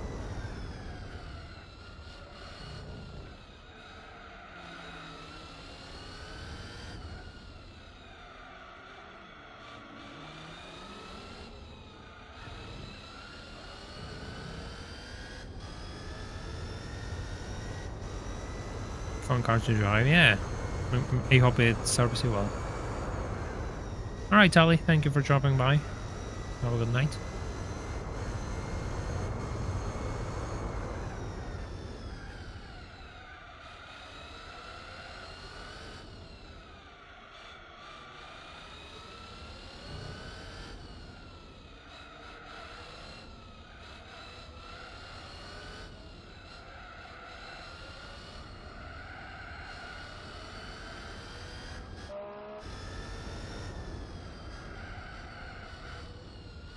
I'm not sure if it's the circuit, but I'm proving to be competitive.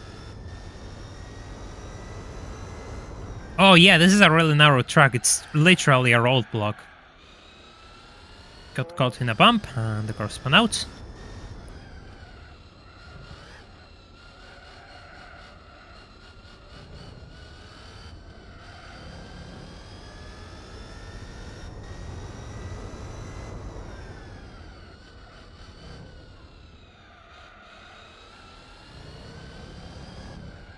Yeah, and the AI is broken here, so it's not that really good measure of anything. We'll have to wait for following races to see how we stack up against them.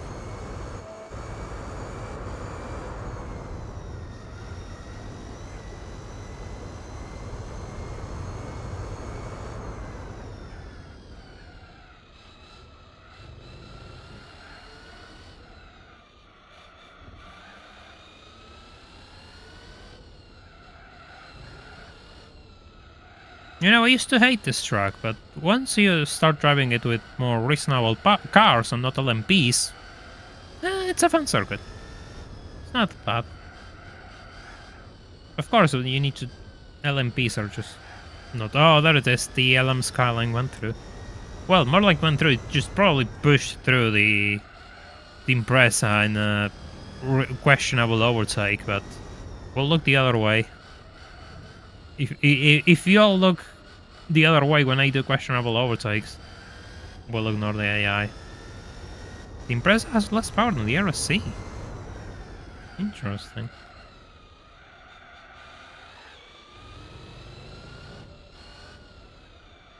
Yeah, it's... I don't know why. I think it's something to do with the AI paths on the online build of GT4, from what I saw or heard. It's getting closer to me. It's time to start. It's time to stop the cruise and drive properly.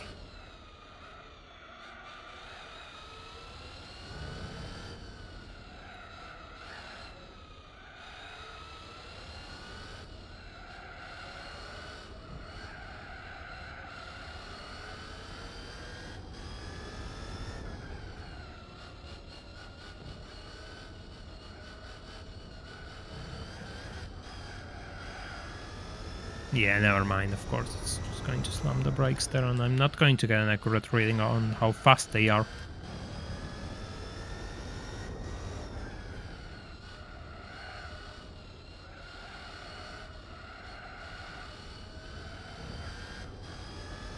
Hey, getting the first race as a victory will be good for points.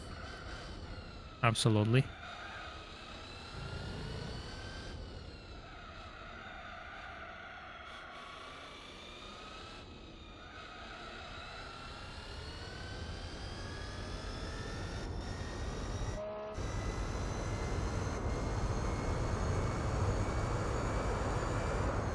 Yeah, that thing is quick when it doesn't brake. Last time it was 5 seconds ahead, now it's behind, now it's 4, almost closer on the low 4 range. Sorry, I got really stuck there, I couldn't figure that sentence. That thing is quick. That thing on a proper circuit without broken AI is going to be challenging.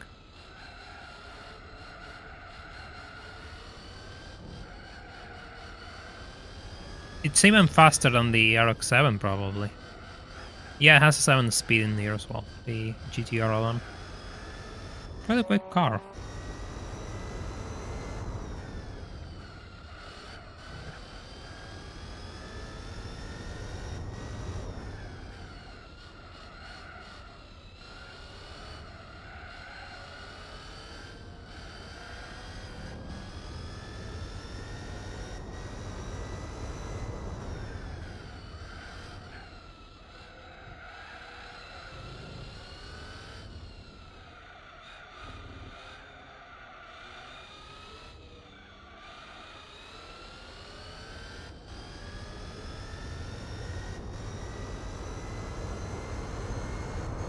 You know, people talk, oh, of course people always talk about is the GTR1, the Panos Esperanza, but I think the street version, the convertible one, is really cool and usually not featured in enough games. It's a really nice car.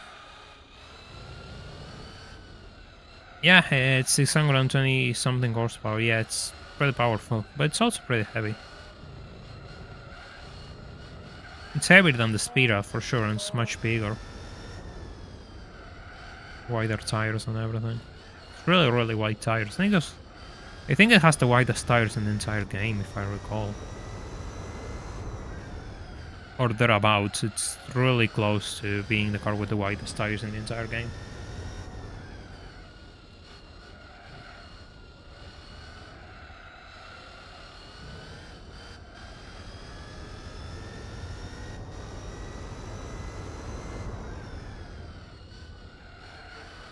Uh-oh.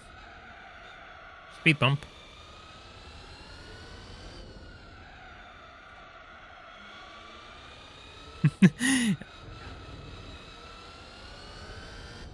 I know it wasn't a speed bump, but I got in it. It just, my brain just instantly saw the speed bump.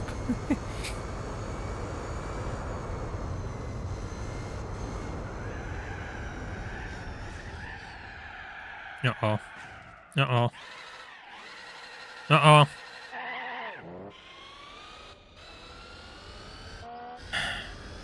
That's not what I needed, but sure, let's add more drama to this race. In the final laps. Literally in the final lap, on the final corners. Let's go. Exactly what I needed.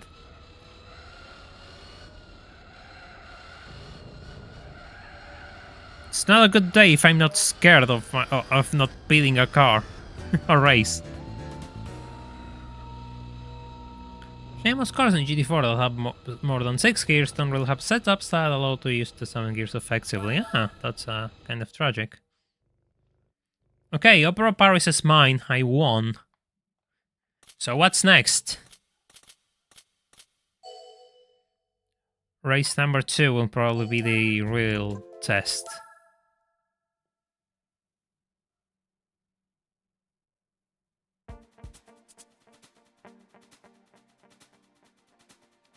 Oh yeah, there's a glitch in GT4 which allows for even more control on gears, but it's kind of tricky to pull off. I don't remember the details, I just know it's possible. Hey, we return to Tokyo.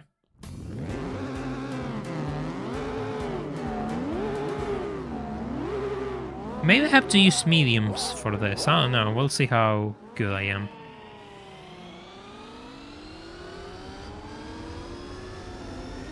I have a really good launch, what the hell?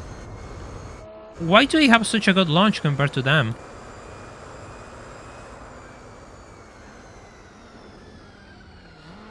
I did 60 lap of the circuit, and now you have to do it backwards.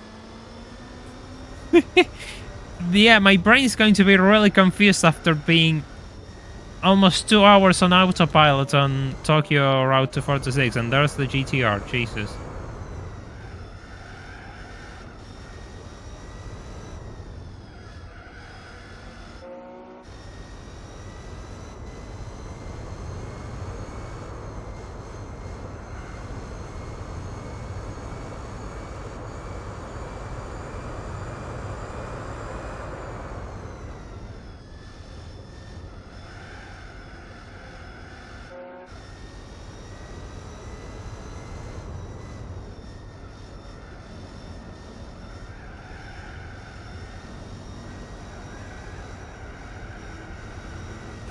Yeah, there it is. It's time to fight. Jesus, that's quick. It's so fast.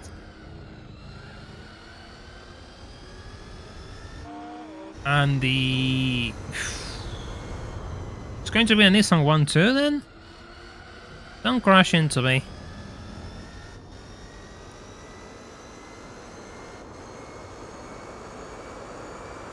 Yeah, the Impress is gone. It's on the back. Now the only cars that are left are me and those 2 Nissans fighting for the lead. Oh, I'm maxing out the car.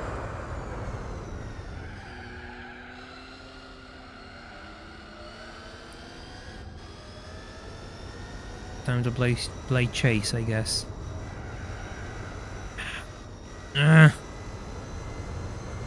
Don't do that to me. Don't do that to me.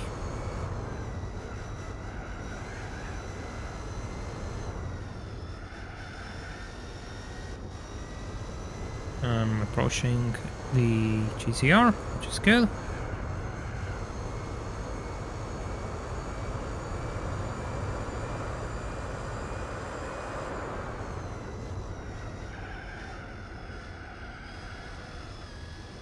I don't have grip for days though.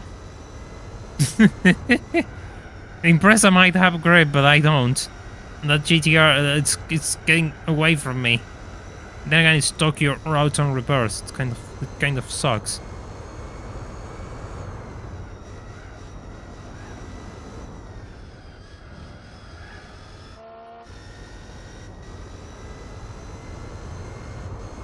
Yeah, it's getting away from here. I didn't gain any ground on it.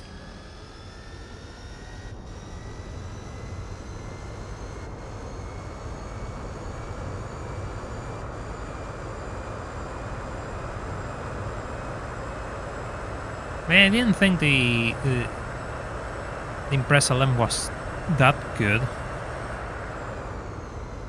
Because from I don't remember it using it too much, and it always sits on the back, and yeah, it made sense that it always sits on the back to me, because I remember it had relatively low downforce compared to the other cars.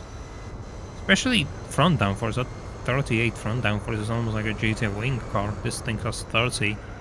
Well, right now it's running 25, but yeah. I'm kind of stuck on no man's land. I'm not fast. The 350 set is not fast enough to catch up to me, and I'm not fast enough to catch up to the GTR. I think I should have gone for mediums. But I'm not too sure about the following races. Yeah, I remember that in GT3 it was a really good car, but in GT4, all of the LM cars got nerfed in GT4, kind of. They were really good in GT3, but that had to come to an end, it seems.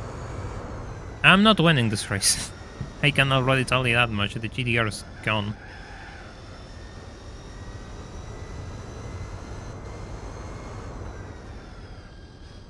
A bit more than 400-ish, I think, the stock, the LM Impreza.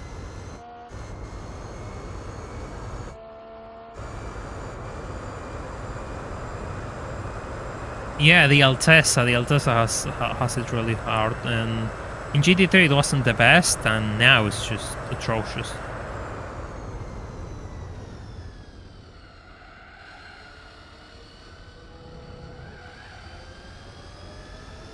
And FTOLM is terrible, yeah, true. Which is a shame. I really like the Super Touring. It looks really cool.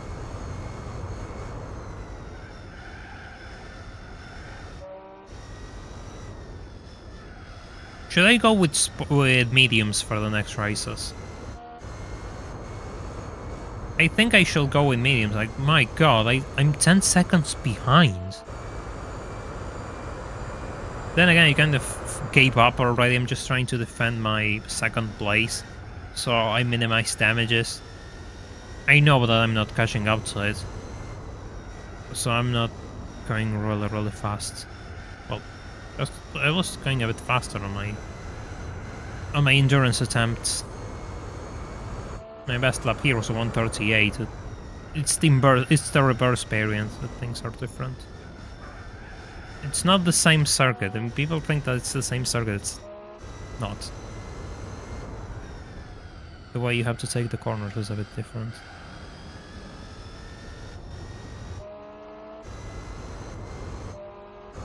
It's not going to overtake me. We're fine.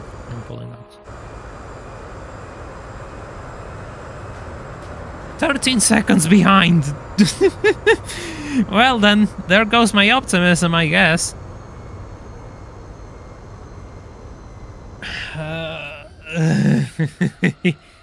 20 seconds for the Mazda RX-7. The king of the previous race is now 20 seconds behind, fighting for the lead.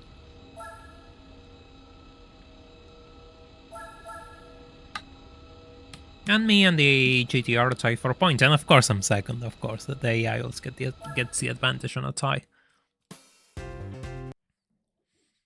Can't have that. Can't have the player having small advantage.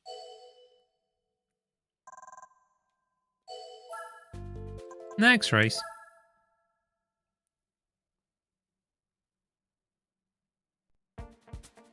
Yeah, I'm going to change the tires, actually. I think it's better if I take the risk. Go for mediums.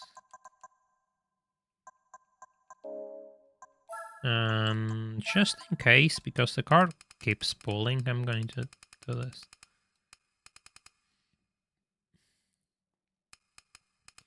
That's true. This car gives me less points than the Opera 2000. Another proof that A-spec points are useless and shouldn't be considered for anything. And basing your challenge in them is a bad idea. Let's go, race number 3. Oh, I'm going to have body rigidity issues in the middle of this championship. That's always nice.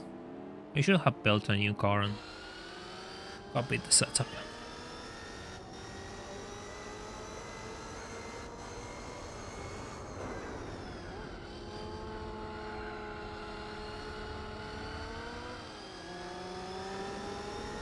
The GTR is already first.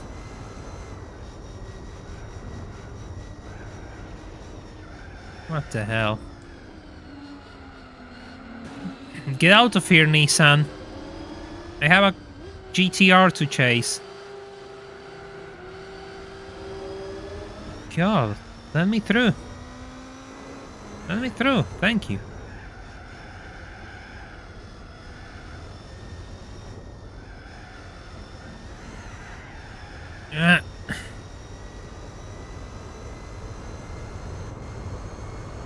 I'm kind of slow on the uphills, actually.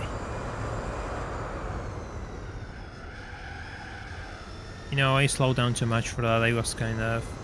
I started to brake too late, and I realized the car wouldn't make the turn. I hope this one doesn't go into the pit lane like that R32. When I did the GT4 TR list. That was so perfect. That I wasn't expecting that to happen, and thank God I was recording. Thank God I was recording there.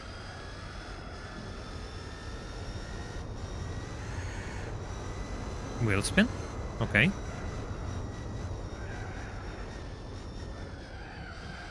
It's a bit unwieldy when you try to take corners too fast.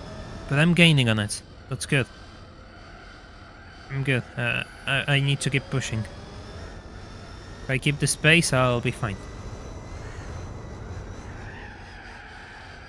Why does it... Maybe it's too stiff, or too stiff for this, for all the bumps? Because it's losing control constantly.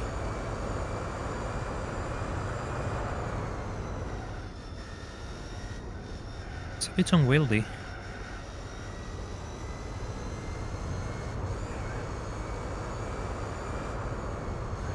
Uh-oh.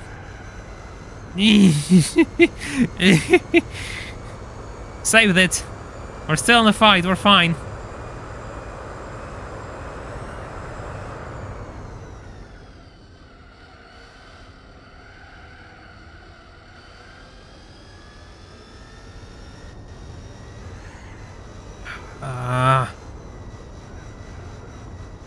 Okay. Okay, don't use that curb. Fine. Fine, I won't use the curb if that makes you happy.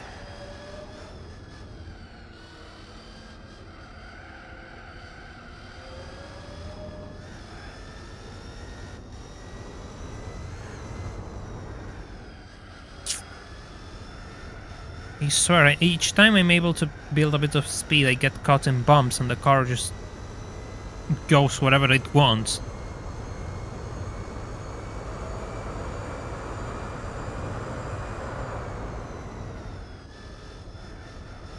This is costing me. I have the speed, but I don't have the handling.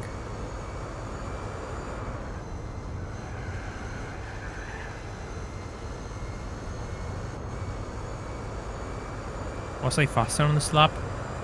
No, I wasn't.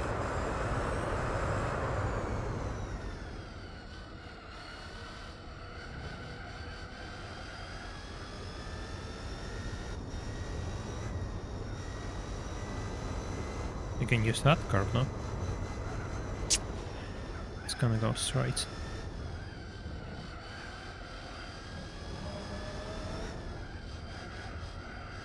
Come on, I have this lap and another one to catch up to it. It can't be that impossible. It can be another Venturi, right? It can't be another Venturi situation. Not again. I refuse.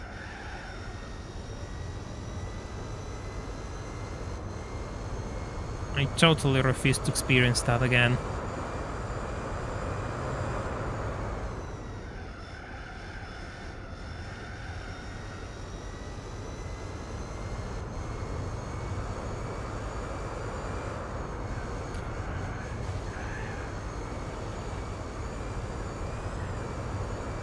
Sure, that works.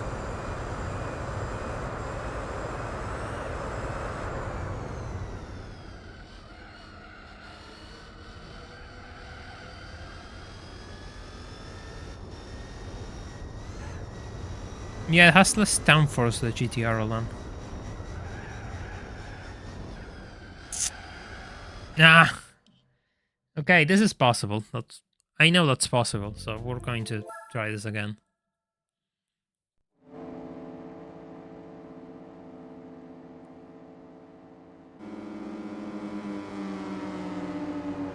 Maybe I have to lower the spring rates on this thing. Maybe. Maybe it's too stiff.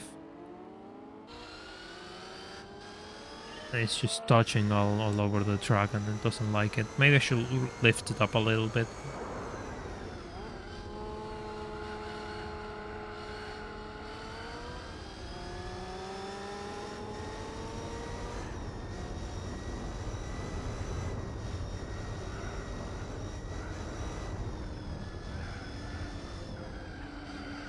Hey, look, I absolutely love when I have a traffic jam on a racing circuit. I truly want to be another NPC with traffic. That's exactly the experience I desire on my racing games.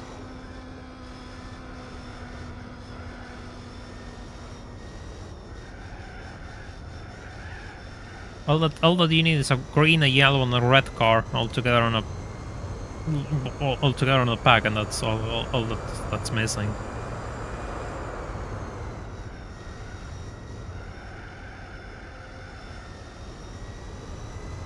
Time to chase the R34 again.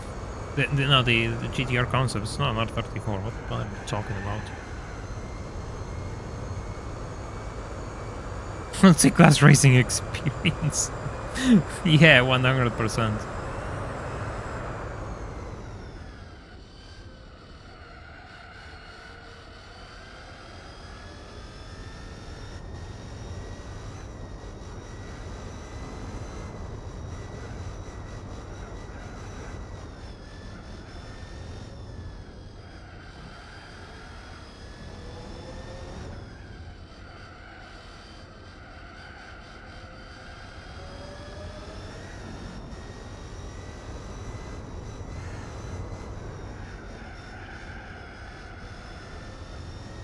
Getting closer to you.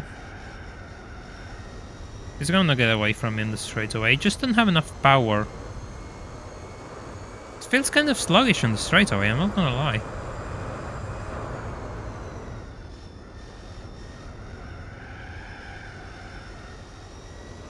Compared to the GTR, it just outpulls me. They do have tons of torque though. 890 something Newton meters. On a race car, it's kind of absurd, really.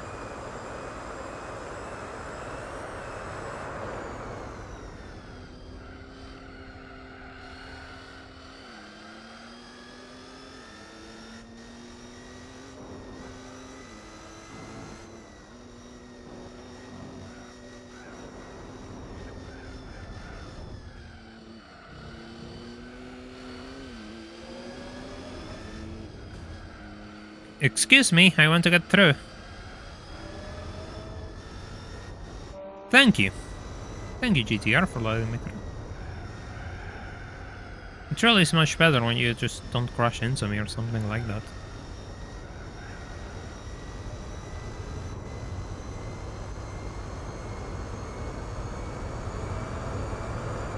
Yeah, when you get out of the uphill, it starts to accelerate much faster. And here it goes. It's going to be faster than me in that section, so that's something to keep in mind. Well then. You saw nothing. Nothing happened there. Absolutely nothing happened there.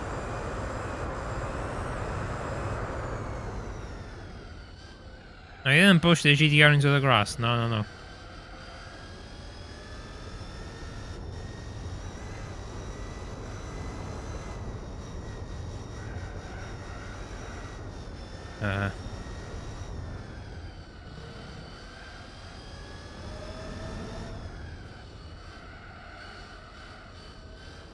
I saw it all.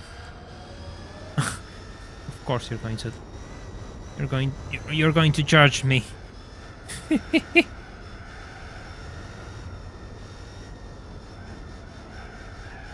Well, I missed the... Well, what did you see then? I managed to beat the Tokyo Road Endurance, and now we're doing Dream Car Championship, where I'm finding a pretty challenging GTR. Which is going to be interesting to face. Look how far ahead we are from the rest of the track, of the pack, though.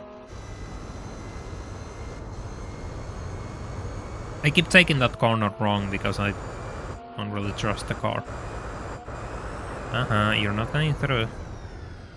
You're not getting through.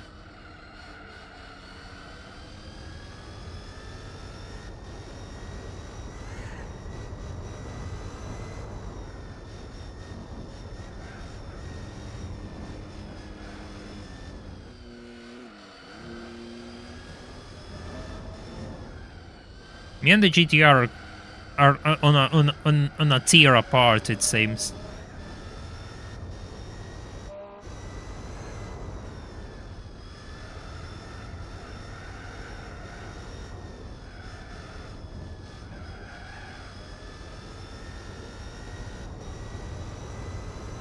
He's going to be really quick on the straight, so you have to be careful.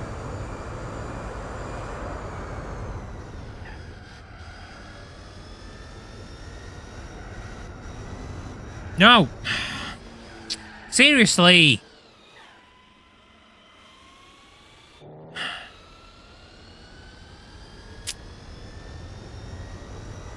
Really? One wheel on the curb and I just lost the race.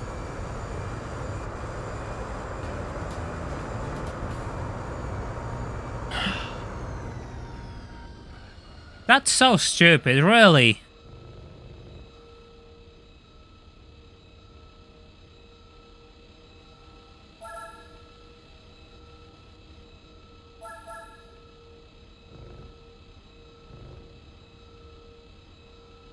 Fine, I'll just try to win other races.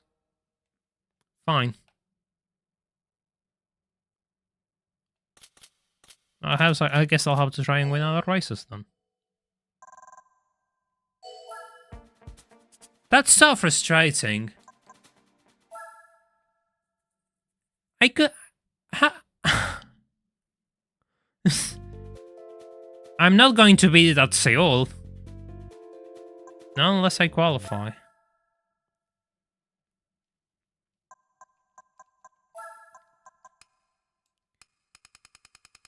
I had to brake a bit hard because at the exit of the tunnel, it was going to overtake me, right? And I don't know where I placed the car, so it's just, as always, when GT4 has this habit of making you spin whenever you touch something which isn't concrete, and there's nothing you can do to recover from it.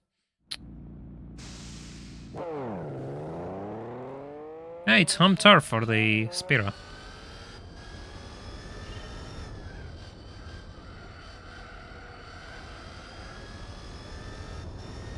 I did so well until the end, man. That's so annoying.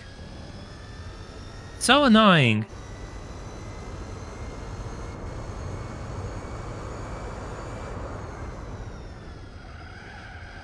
I can't fit nitro on this car, but on this circuit, yeah. On Deep Forest, not really.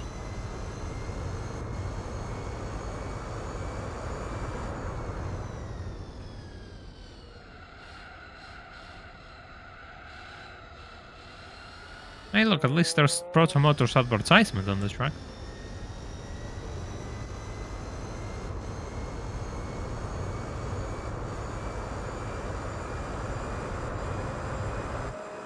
Race 6 at test course. I would like to avoid that if possible, if I'm honest. But it doesn't seem like I'd be able to avoid that. I'm not going to beat that race. That race is going to be beaten by the GTR.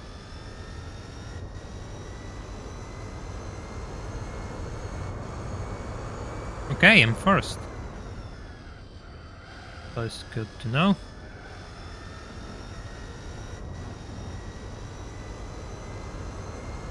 But yeah, I'm not going to beat the race number, or the one at test course. There's no way. There's absolutely no way that I beat that, right? In top speed, they destroy me. I have no top speed. I have a really good acceleration, it seems, though. And handling, I don't know what I'm doing, but I don't have top speed to be competitive in test course. Good enough for me, we're out of here.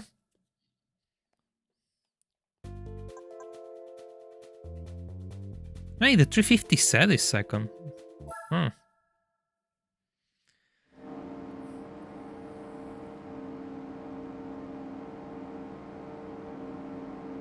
But it's not going to last. The GTR is going to overtake it really soon. God damn it.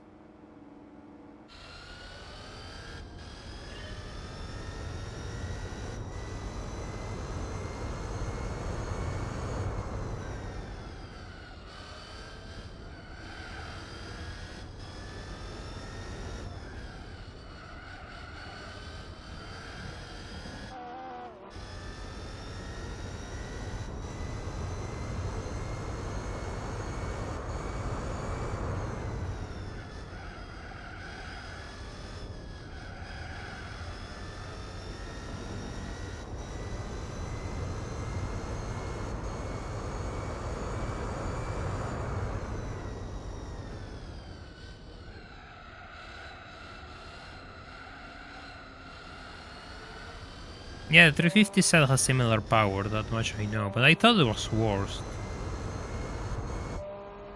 But maybe I'm wrong, I don't know. I always found it to be worse. Well, I don't have much experience with Xbox, so I can't really answer that question. It will be unfair. If I knew both, then yeah, but I have so much experience with the PlayStation that it will be unfair for me to answer. I don't have experience with Xbox. Spirit 350, I haven't used the 350.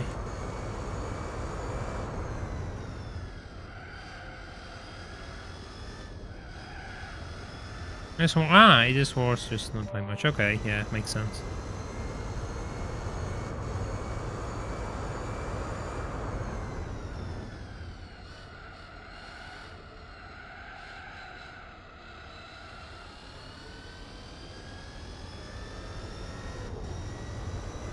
Seven gears long. Hey, look, it's a race car with an overdrive gear.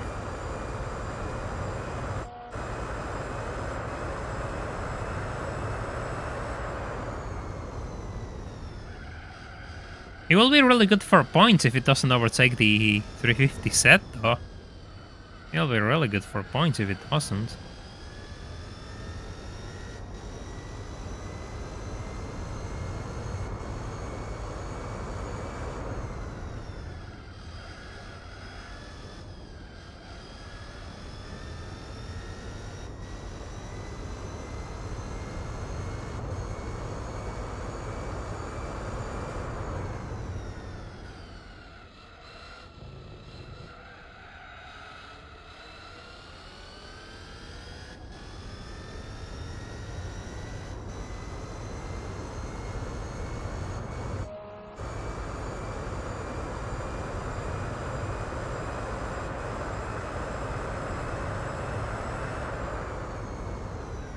Like Ripalius, a similar support rated to R390.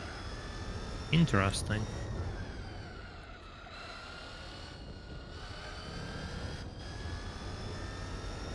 The car which I want to try to see just how atrocious it is the Vantage V8 and see what I can do with that.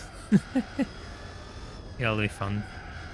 It's a shame because I really like the Vantage V8, but it's not good in a racing sense. It's just it weighs 2 tons, it's pure torque and real unwieldy. It's just not going to be a good car for racing. Period. Ah, the GTR got through. Ah.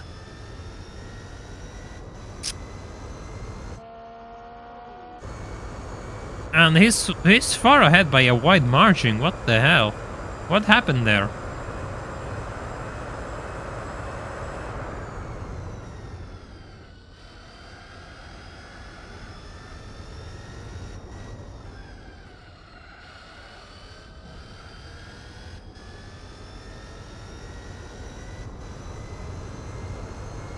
At least we're winning at home turf.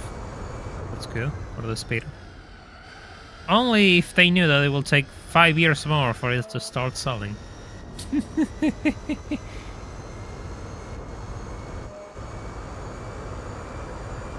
So that makes sense. That will explain why the GTR struggles so much at high speeds, because it has higher drag. That will make a lot of sense. Oh, great, starting to rain here.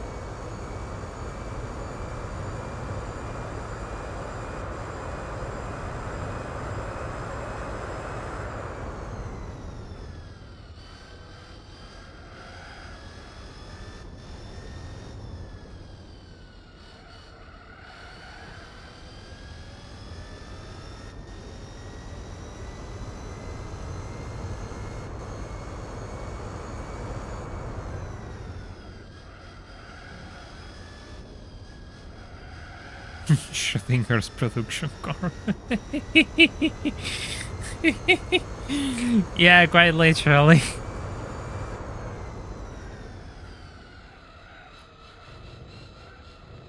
Yeah, 390 roll. And the GT1 road car.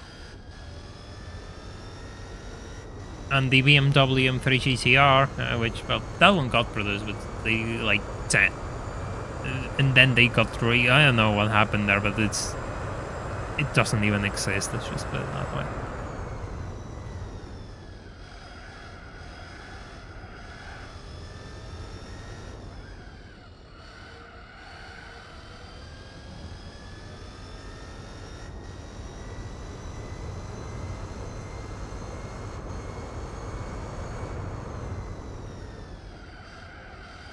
It's getting closer to me, like really close to me.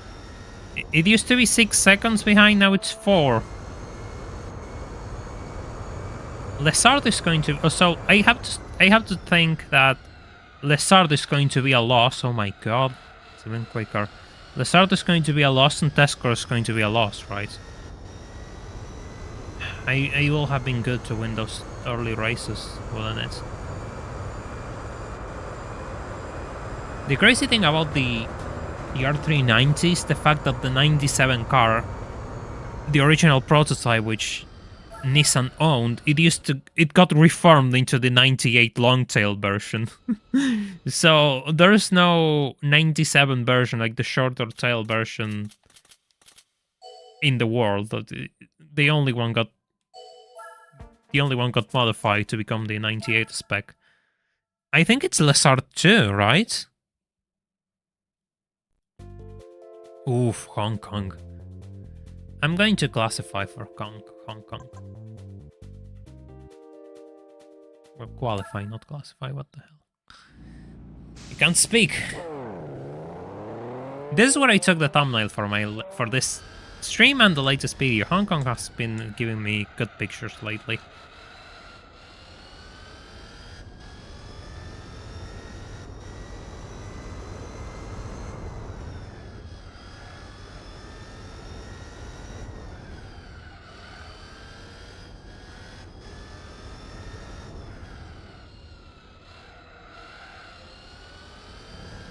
It's Lessard 2, I knew. Oh god, why? That's going to be tough.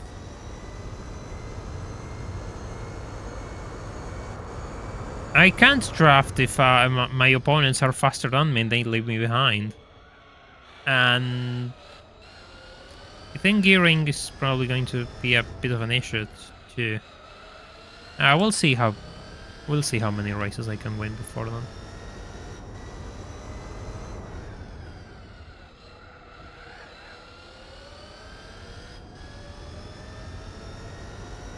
Also, I could probably try to cause some chaos at beginner course with all the pit stops and try to screw over the GTR LM so it falls from grace and it gets less points.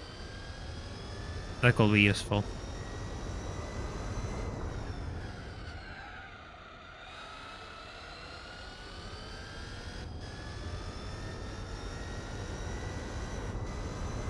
I don't think anyone dislikes the Lotus carton. If you bought one, then congrats, Patricia, that seems beautiful. Hope it serves you well. I actually did a bit of research on the carton and put it on YouTube. Nothing special, but just tried testing the waters with the channel back then. That's a really good car to have, really.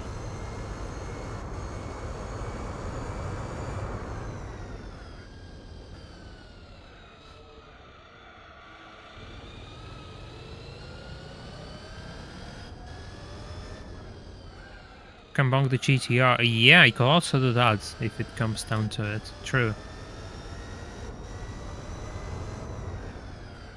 We'll push the GTR off the track in Lessard and the braking zone at the end of the main straight. Of the back straight, I meant.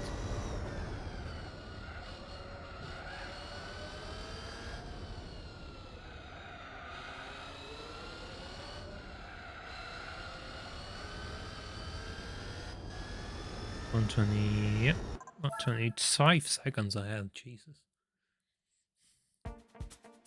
And it's second. Oh.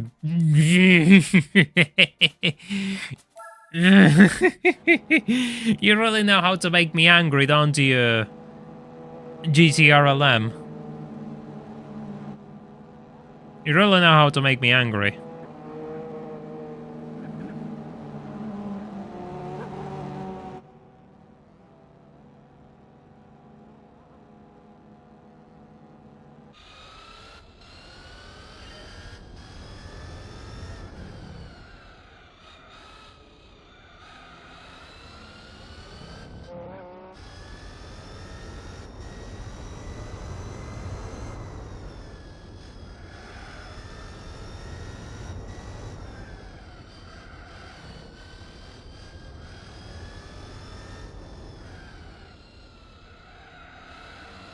Yeah, I don't have the resources to compete with people with millions of subscribers on massive channels, really. So yeah, not yet. You know, if you'll help me, slowly, maybe we can get there. But for the time being, I can't.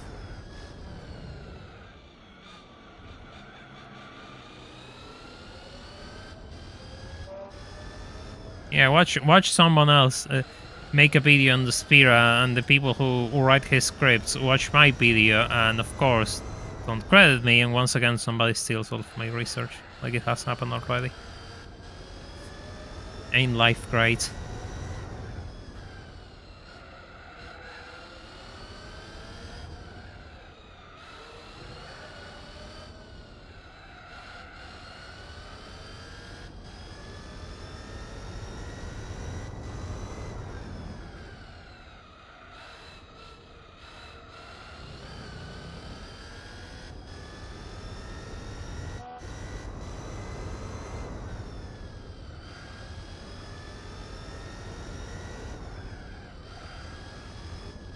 You need a ton of resources to make a great video. Well, it depends on the type of video you're making. If you're playing racing games, then no. If you want to record real cars, then it becomes a bit more tricky.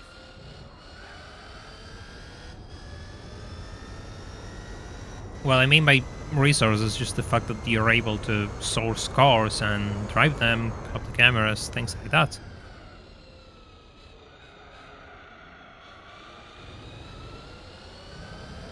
It's just a different public. You're playing with different rules, to be honest. I admit that what I'm doing is probably never going to play off as how I wanted, to be honest. It's probably really a bad idea what I'm doing. Trying to build, you know, just an audience by doing this and having people interested in racing games, and then just trying to make the jump into more real cars.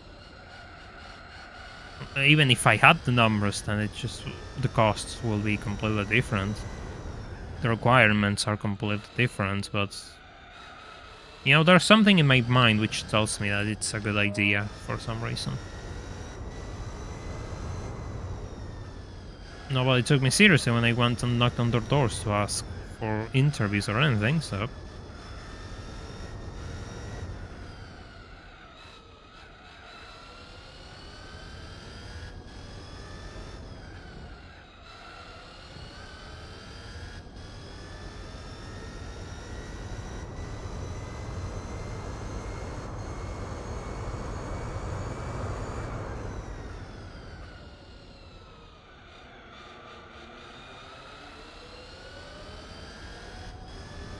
Yeah, sure, but I think third-party footage is a dangerous game that you're playing because you don't know who owns it, and then you're on the risk of your video getting taken down by the copyright owner of that video. Just, you know, the reason why I try to avoid using third-party footage, because I know that can happen, and I don't want to give anyone the opportunity to do so. So I'm just covering myself. Rather than having, you know, this small loop of video which will probably get me in troubles.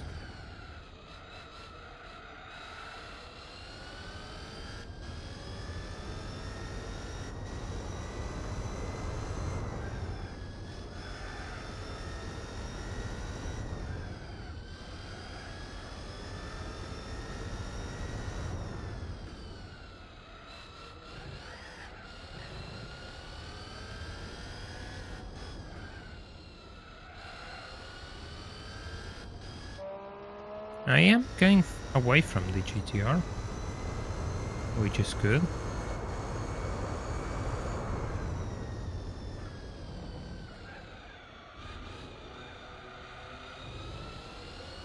Argentina, nobody, you have a rich history of motorsport, which nobody knows about.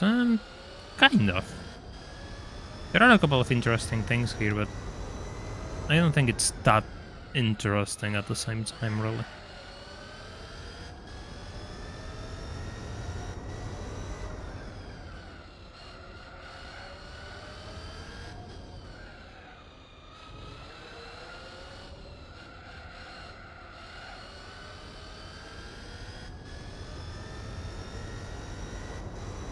I know there are a ton of things which are on Spanish which I could bring, and they will be pretty chaotic and will make for a good video. Personally, I think making a video on the Argentinian car market will be really interesting. And that's kind of what I want to work towards right now. And will probably be my next project, we'll see how it goes. We just don't play by anyone's rules, so I think showing all the cars and how things work here will be interesting, to say the least. Turismo Carretera, I wouldn't say it's cool, to be honest. It's okay. It's just, maybe just look at it from the perspective that we could have much more racing if the costs were lower, but Turismo Carretera exists for some questionable reasons, and people dump money into it, and there are not many developments on it.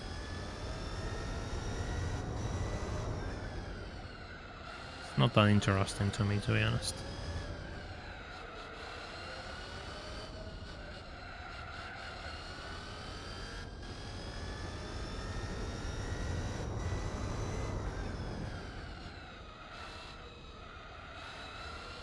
They do sound pretty good, I'll give you that much.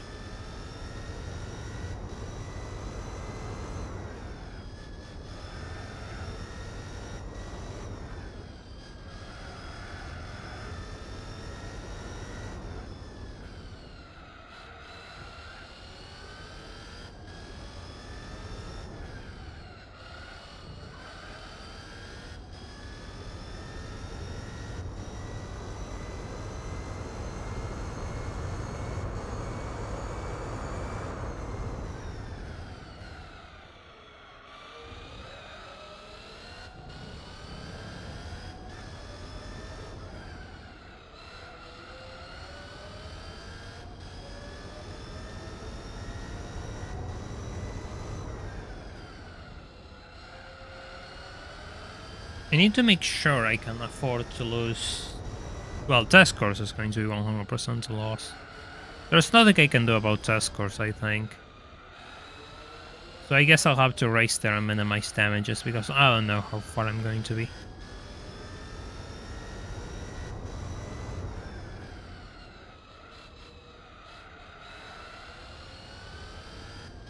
I really don't know how far I'm going to be by the end.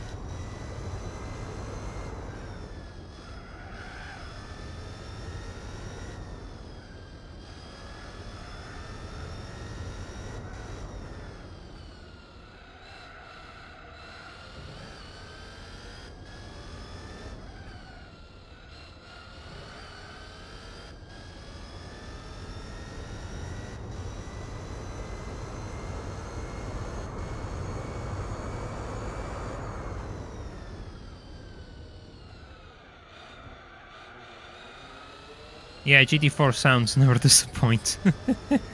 Indeed. Indeed.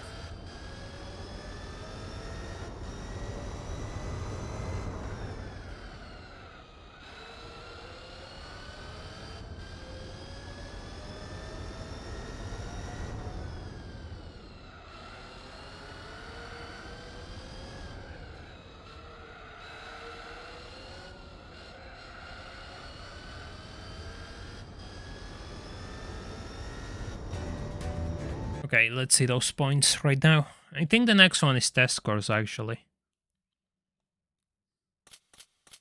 The day is going alright, so I hope we're doing well.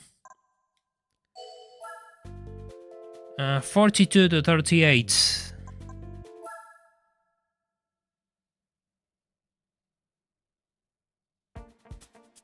I hope I can modify the gearing on this car, because I know test cars likes to be annoying in this game.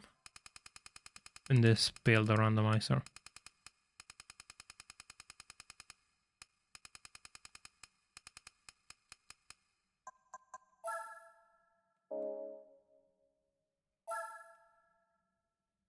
I could try to lower downforce if it comes down to it.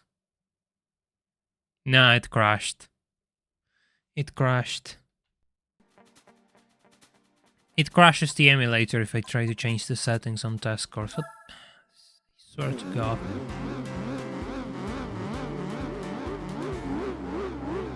I swear to God. Hey, greetings from Russia. Hey, good to know I'm being watched from all corners of the world.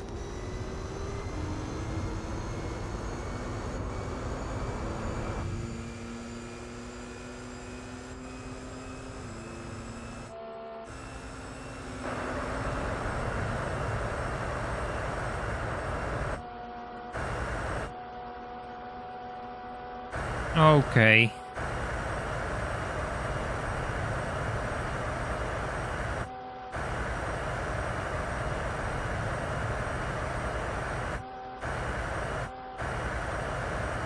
I can't turn without the car feels really unstable.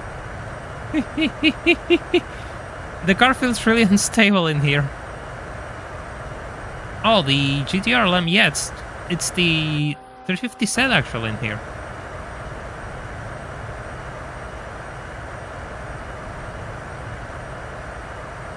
Yeah, things are alright, thank you for asking me.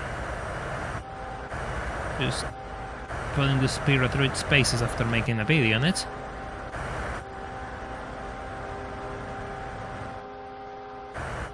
No! Oh. Stop being so unwieldy. Well, that works. I'm still first. That works for me. I just want to be able to block it, but the car just goes crazy whenever I touch the steering. So I can't move around to block this thing.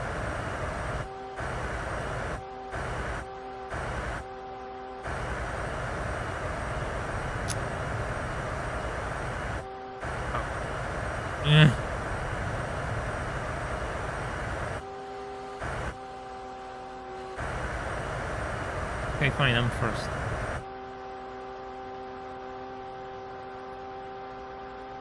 It works, yeah, if it works, I'm still first. I'm not going to complain. Yeah, you have to slam the brakes. You're not getting through, 350 said. You're not getting through, I'm not giving you the pleasure. No, come on, no! No!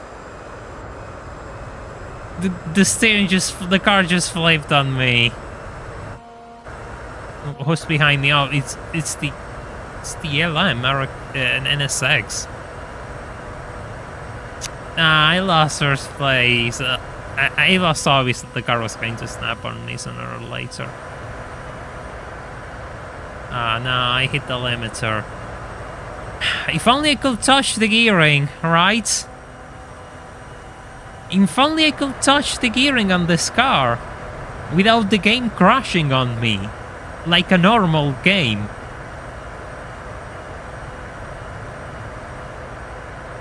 No, I guess I don't have that luxury. Please slow down enough, NSX. Please slow down enough, NSX.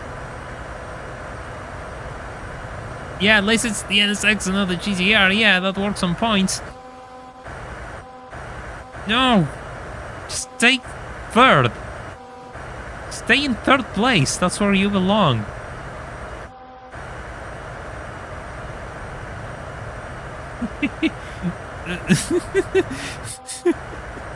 It feels like it's going to go full CLR on me. That's how it feels. Well then. Second place, good enough. Oh, the GTR is fifth. The GTR is fifth. 4 to 6 were really close together, really. Why did it slow down so much? What the hell? 48, 40, and 28. Okay, fine. Sure, take the win, 357. All yours. All yours. I can live with this. I can 100% live with this.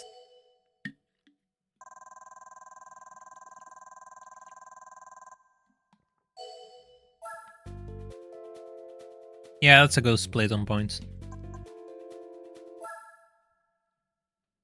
That's a really good split on points. That's going to come in handy. Ooh, beginner course. Please let me change tires, by the love of God. I think I want to use hearts in here and see if I can do it without stopping, right? That's the goal.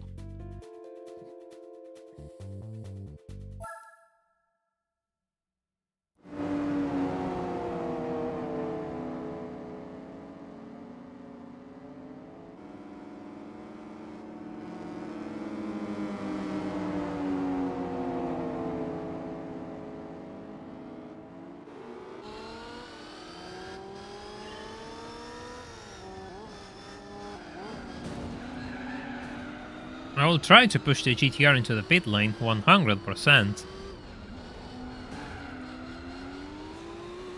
Oh.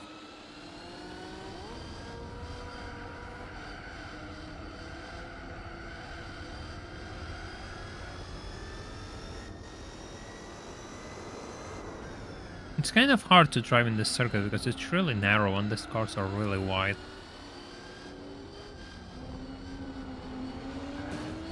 I know it's questionable, but I'm not going to get stuck behind them on that chicane. I'm not pulling up with it.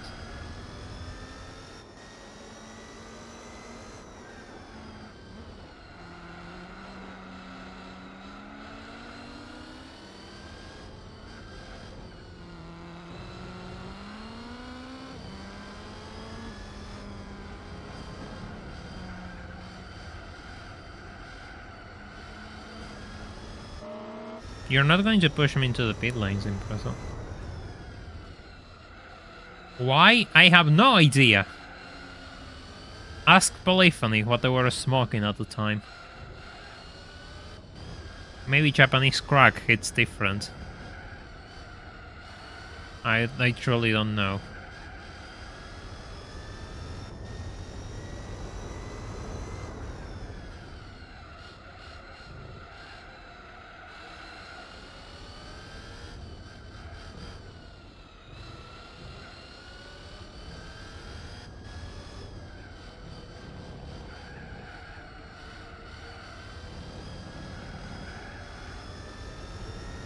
I'm not getting closer to the GTR, by the way.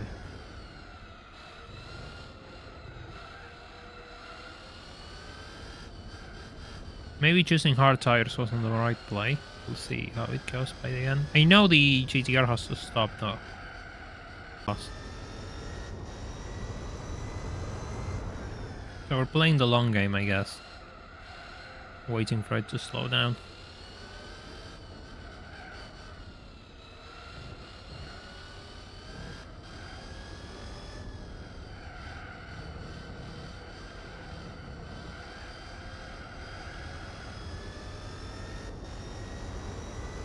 Five seconds.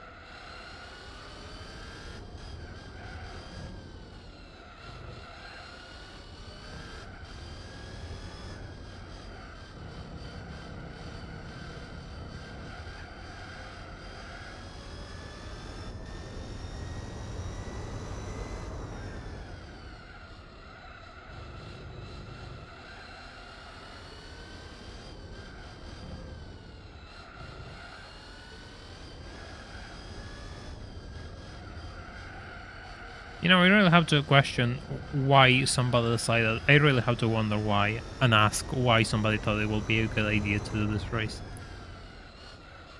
It's not even funny as a joke, it's actually frustrating to drive really powerful cars in such a small circuit. Maybe that's the point of it, but it goes over my head.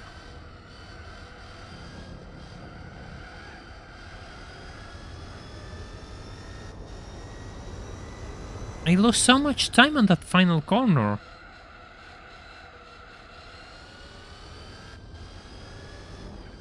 Okay, fine. Never mind. That didn't work out at all.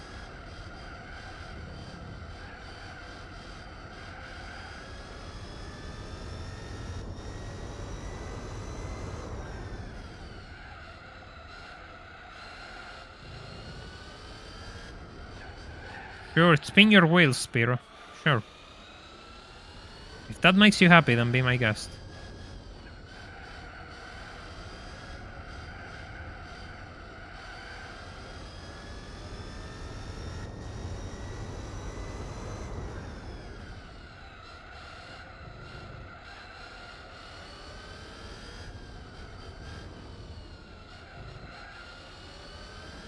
No, he has to stop for a tire change. That's my only opportunity.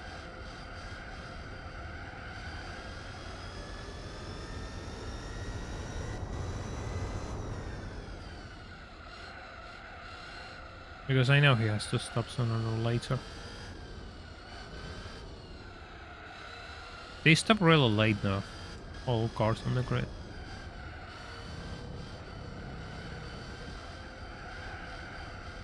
My friends are... My left tires are still lime... are getting... have gone into lime green territory, which isn't a good sign.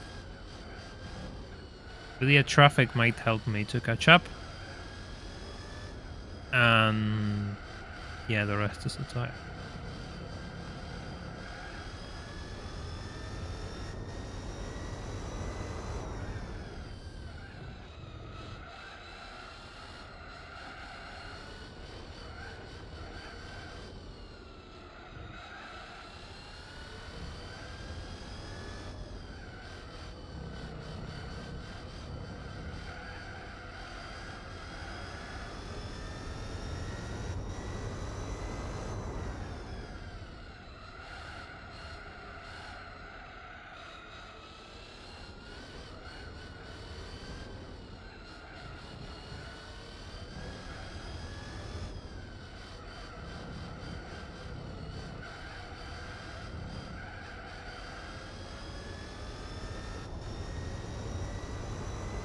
"14 seconds, wow. I'm really slow in this circuit.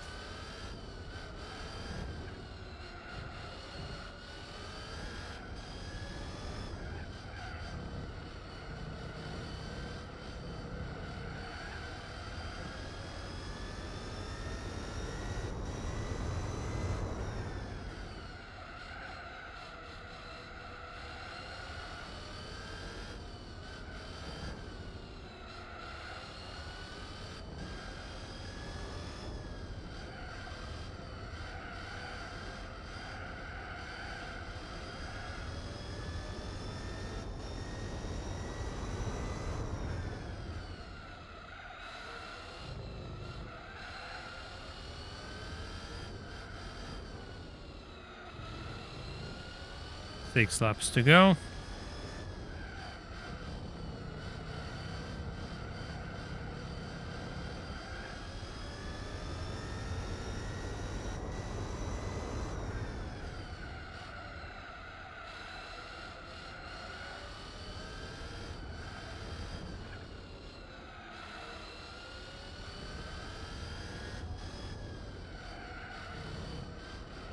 Is the R30... I say R34 all the time, damn. Is the GTR leading the pack already and it's getting closer and it's going to attempt to lap me?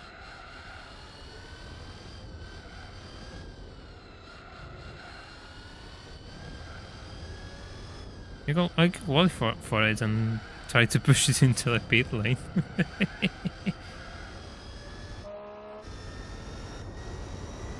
So I need to make sure that it's the car right behind me.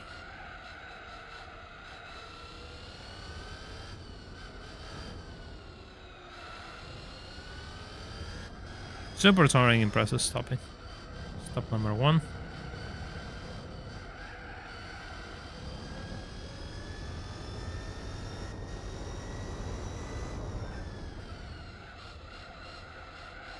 The Impreza seems to be on the void. Look at the marker.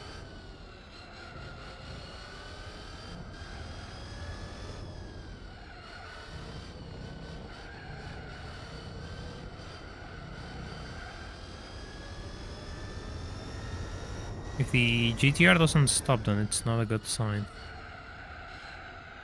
It's not stopping.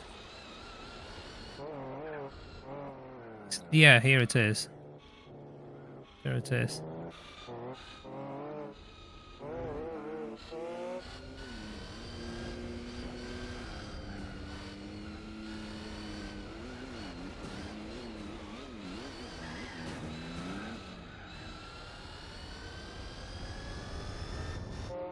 He already won the race. He already won the race. If it crosses, I think it crossed the finish line and it already won the race. It'll be really sick if I won the race right now, though.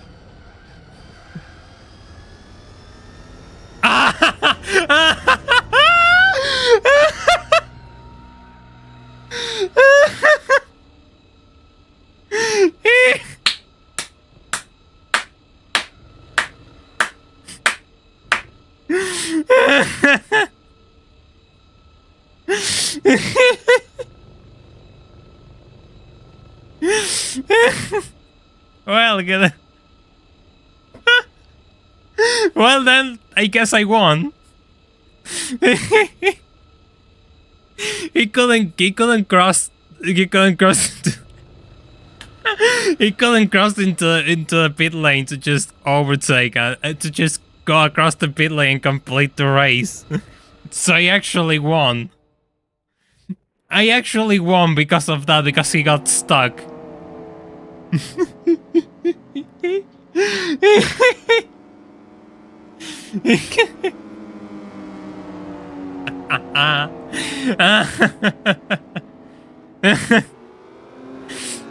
A win is a win. We're not going to argue that, right? We're not going to argue that a win is a win.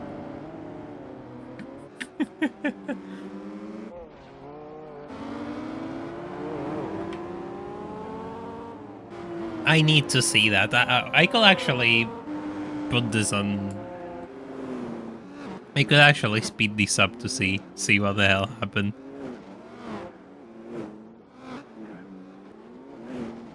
Let me see if I can, put on the replay camera to see what the hell went on. This is going to take a while. This is going to take quite a while.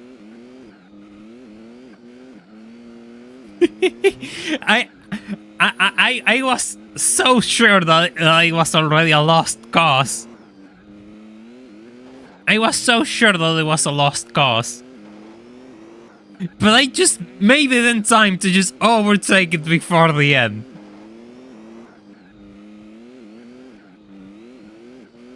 Somebody needs to clip that, by the way. I hope somebody clips that and posted it on my Discord server, which you can find in the description of this stream.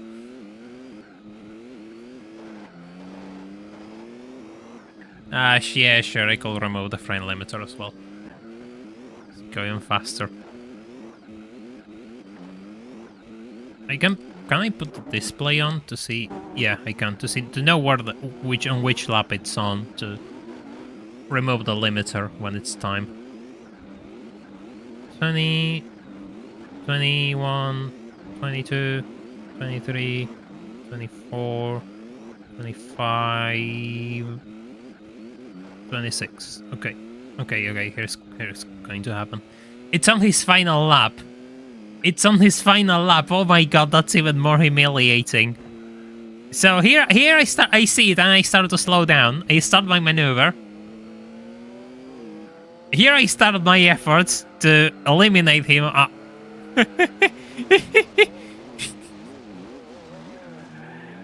He just... Oh, that's why. He entered the pit lane sideways. Oh my god. Oh god, he entered the pit lane sideways. He just like flipped. The car just flipped and it forced him into the pit lane. And he's trying so hard to get in. He's trying so hard to cross the finish line.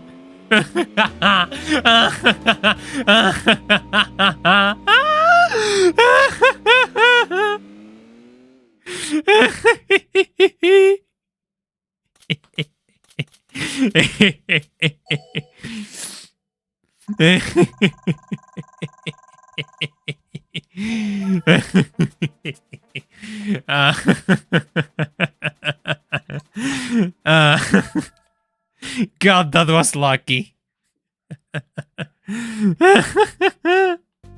Oh no, now he's going to come back for revenge on Lazard.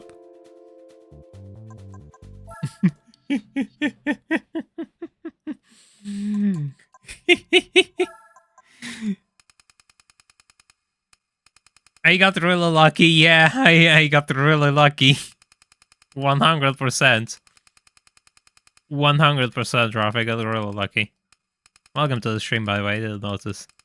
Hope you're doing well. I hope this is good enough. Yeah, I just couldn't press the arrows. I need to change tires, I'm going to go mediums. I'll take the risk. I think I shall qualify for this race. No, something tells me that I shall qualify.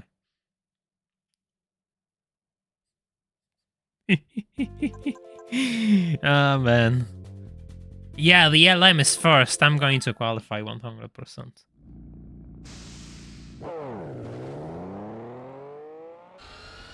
Because it's going to pull away, because the start on Lazard is unnecessarily long.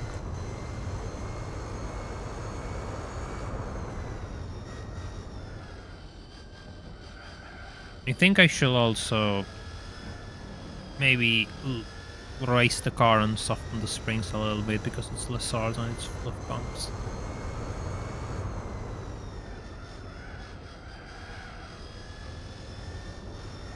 It is a 1 in a billion moment, which deserves to be clipped.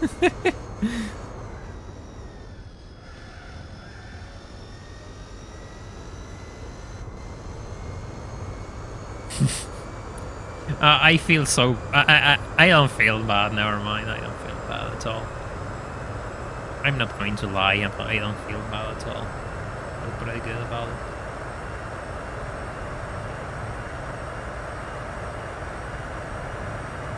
What did I miss out? Oh, how do I explain what just happened? What just happened was probably one of the most legendary moments that I have captured on my year of streaming so far. Welcome, Cool Kid, hope you're doing well.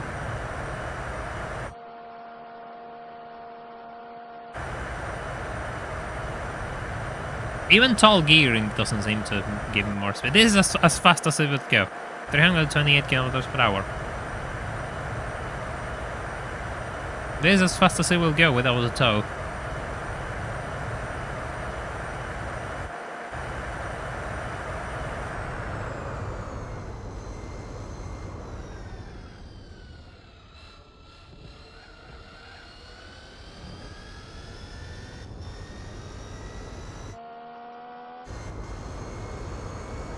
Let me rewind the stream. Yeah, you should. At least 5 minutes, bit more, bit less, if you're still here.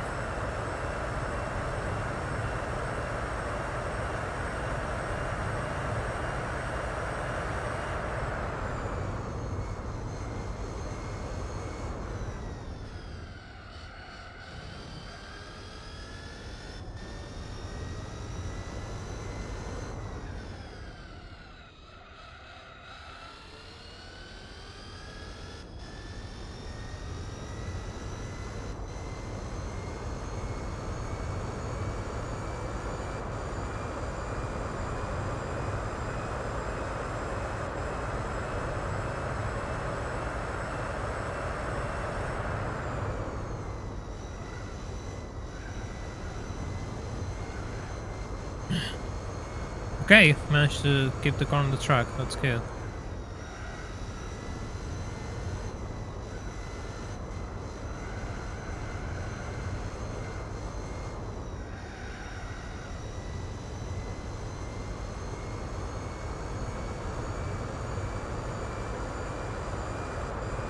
I changed to mediums, right? I'm certain that I changed to mediums.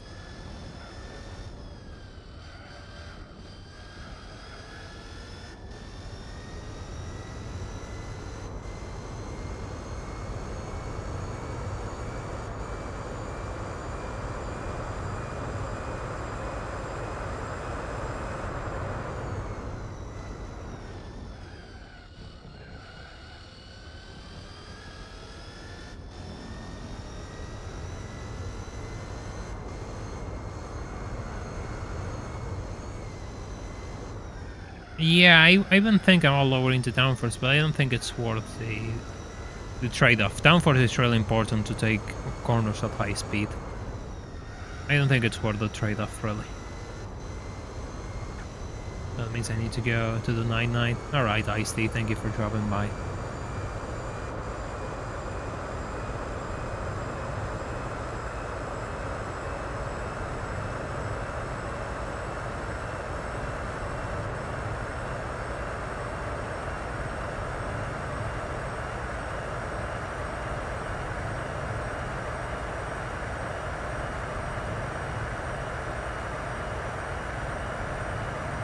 Ah, they have a higher top speed than they do? That's weird. Why am I still 1 second ahead? 1 second and a half. But probably they didn't get up to speed yet.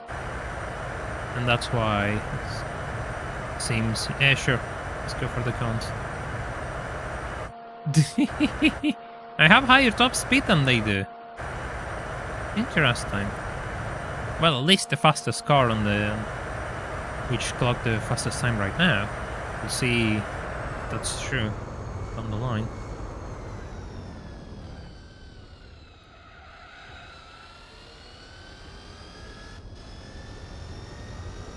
Five seconds ahead?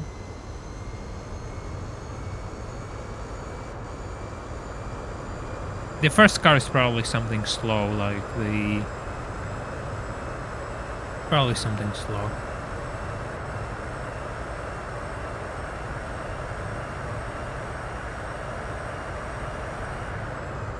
It's not going to be the GTR. The GTR is going to be annoying on the race. Or the LM, the 350 LM, maybe.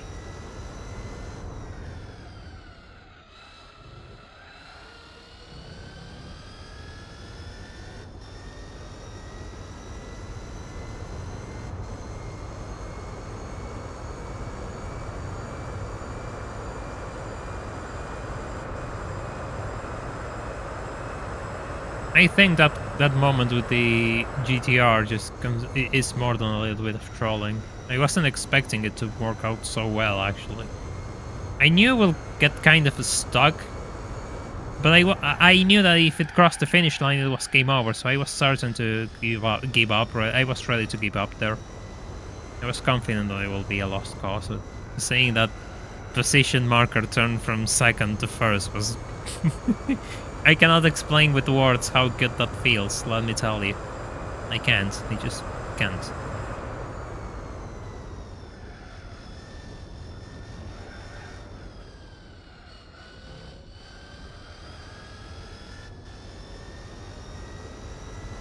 Seven seconds. So who's second?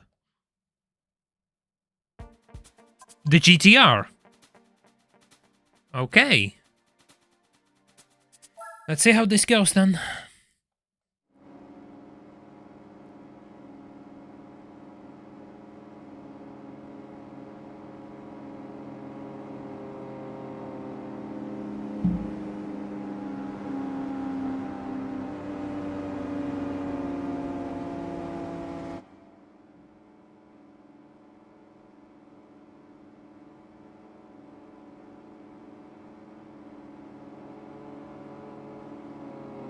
Yeah, qualifying can be curious. at times.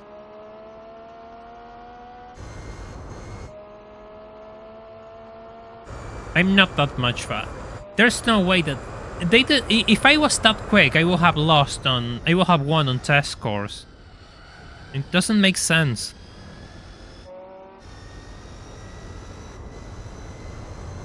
Do I really have that much top speed compared to them? I can't believe it.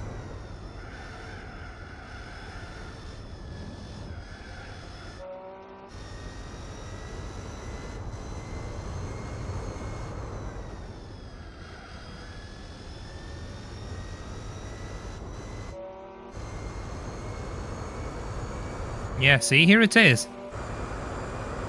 How did it fall 7 seconds behind me?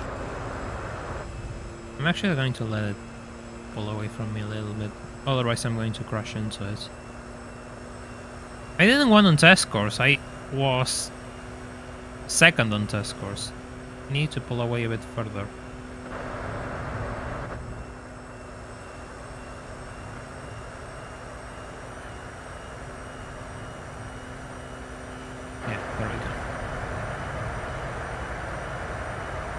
Yeah, no, that's the previous one was beginner course. I was going to win at beginner's course, but I lost the car and crashed into a wall and fell back into second place. I had a real close race with an NSX.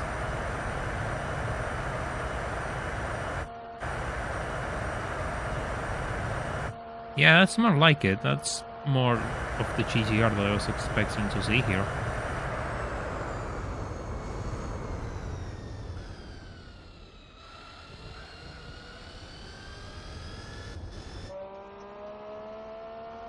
This area is worse. This backstreet is worse. Because in this area there's little room to maneuver if there's a car on your side, and it's kind of bumpy, so it's easy to lose control.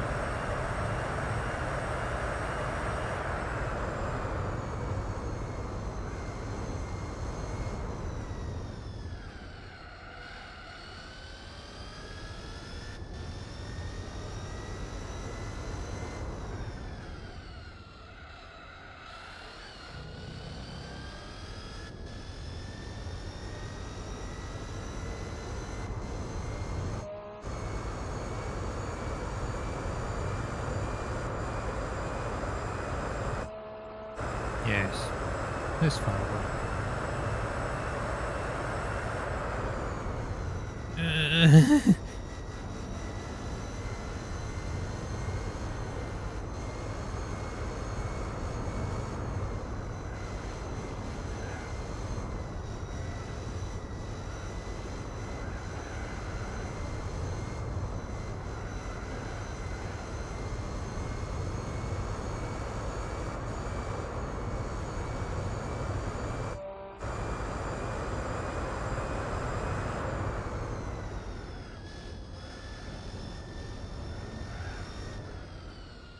I think I'm going to be much faster on these corners.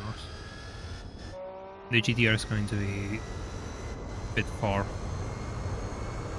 No, it's not that far.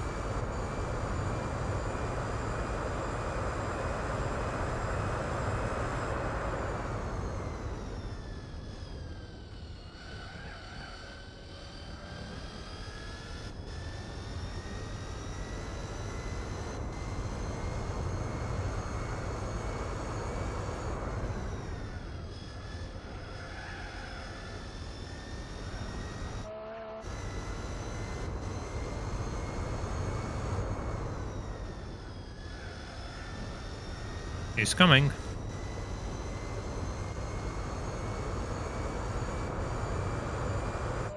Oh, I have rigidity wear on this thing. Always good. 500 kilometers on the Spirra. All done today with the torque endurance and this. I bought this car new and it already has 500 kilometers. Don't tell me I don't use my cars. Now, if only I could use a car like this in real life.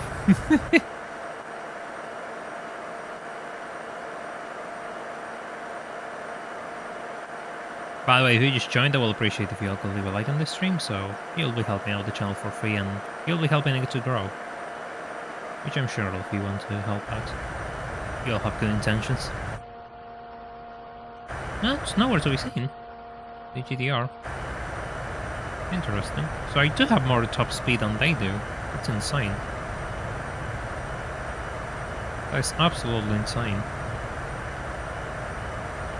Yeah, the rigidity ran out.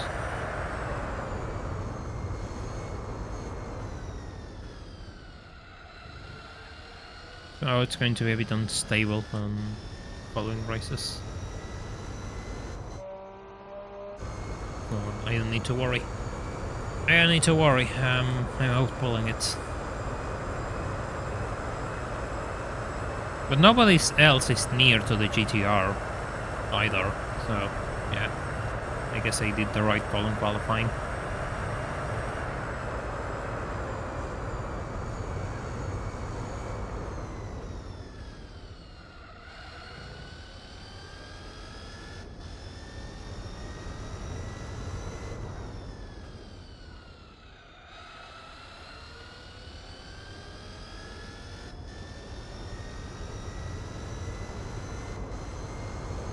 Esto de streamear no es muy...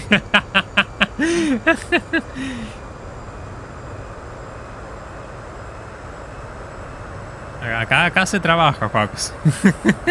Welcome. For those wondering, Palisade, saying anti-Palisade. Okay, so that's a bit of a slang in Argentina. Like, there's a phrase which means agarrar la pala, which is lift the shovel, which just translates to working. It's a slang term for working. And well, of course, working on a Monday, it's not considered. It's considered lazy people like streamers shouldn't work on Monday. It seems to be this general consensus. Yeah, sure, fine. I'll just cut the corner. Who cares?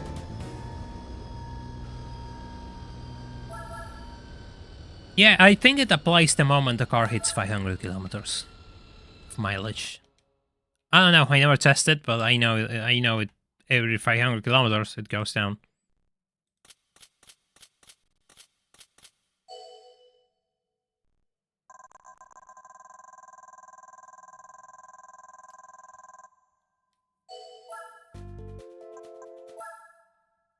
Next race, where is it? I actually forgot where. I know the last one is on Monte Carlo. Oh, El Capitan. El Capitan. Fine, fine. I can manage this. This is easy.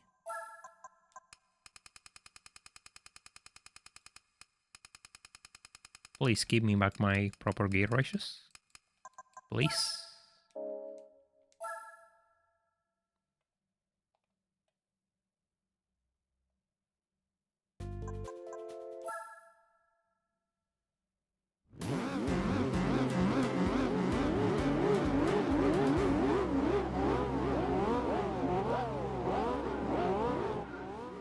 I'm gonna have more wheel spin. I think I managed the wheel spin. Sure.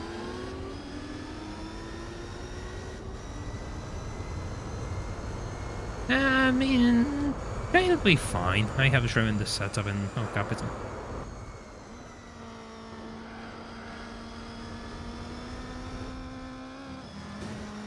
Hey, thank you GTR for crashing into me.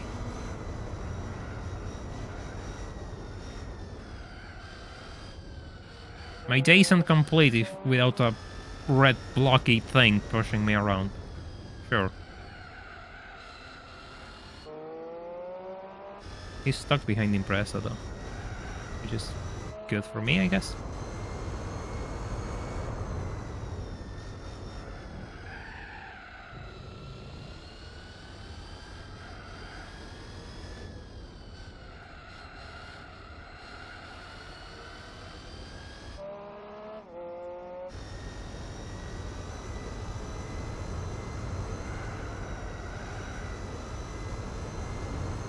There's the section of El Capitan where, especially on the reverse, where cars get all nervous. Dare I say that it's easier to take it on reverse because it's easier to see the following turn. In the normal version of El Capitan, it's completely blind, and you really don't know where you're placing the car. At least for me, I always have that uncertainty where I don't know where I'm placing the car. Just take it off slow enough to make sure I don't lose control. That is my trick. That is my trick for that second. Just slow down enough. And make sure you're not going to have any accidents.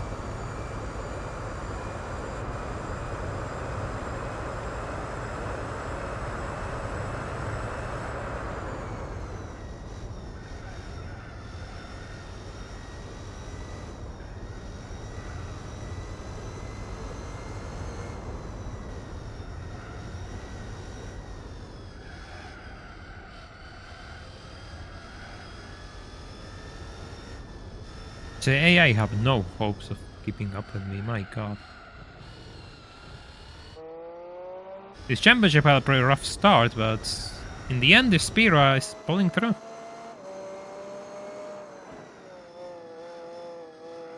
Yeah, exactly. You can go airborne if you take it wrong and end up straight into the sand.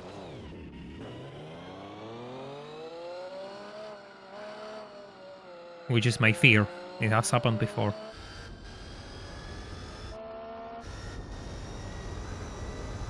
I probably shouldn't read the chat because I make mistakes, as usual.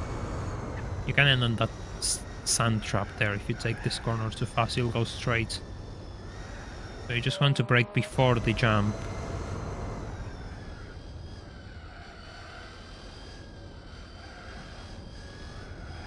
You can wall ride that corner? I never did that. I thought it was impossible because you had the edge of the mountain that he just pushed me off. He just pushed me off.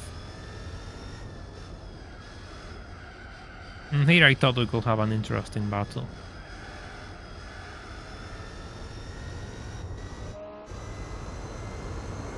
He's upset. Well, I mean, he has reasons to be upset with me. Fair enough.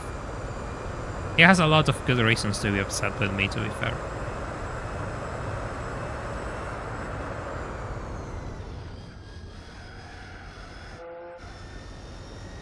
That thing is gone. My god. It clearly didn't feel that fast when it was behind me.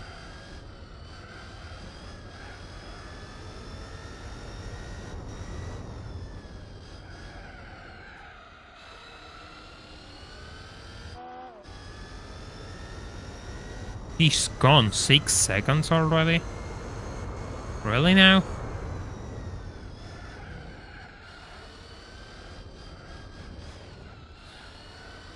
Okay.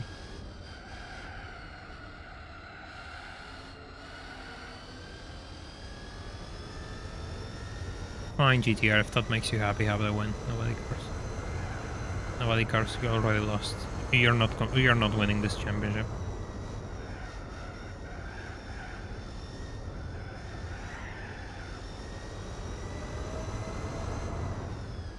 You're not winning this championship, GTR.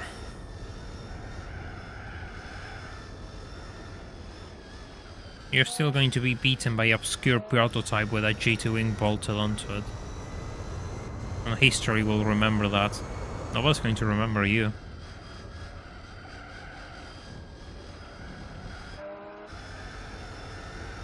Or your Nissan teammate, for that matter.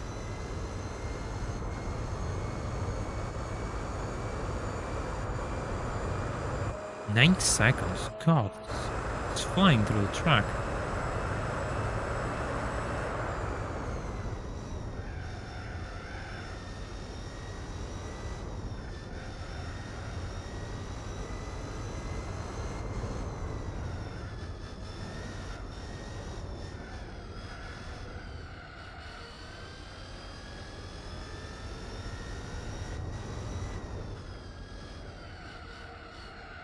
Yeah, the understeer is a bit real, but I have to slow down way too much, really. And it's being but I'm not driving at my best, really. I'm just kind of...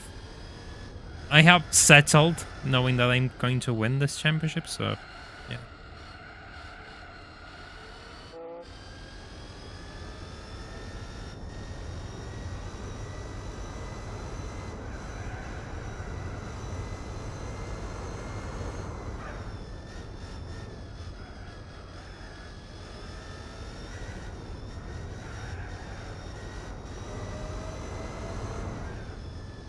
11 seconds. Well, this is embarrassing, to be honest. This is really embarrassing. Hey, before, welcome to the stream. Hope you're doing well. No, please, get off. Get off those edges of the track. That's the last thing I need. You're not going to give a second place to the 350 set behind me.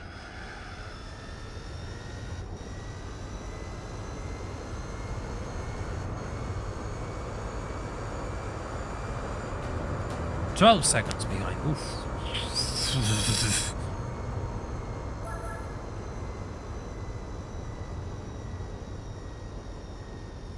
I'm still fine. I can lose the following race and still win the tournament. Pushing the GTR off has paid off. The tournament is mine. But we're going to the final race at Monaco. And show the GTR where it belongs one final time. Gonna put it in its place. Oh, it starts first. I don't like that in this circuit. Sure, fine.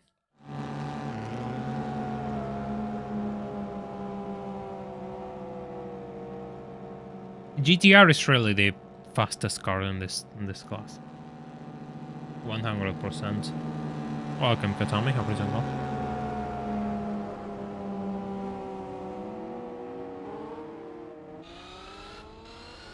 And he's gone. I should have qualified, really, I think. I'm going to suffer a lot in Monaco.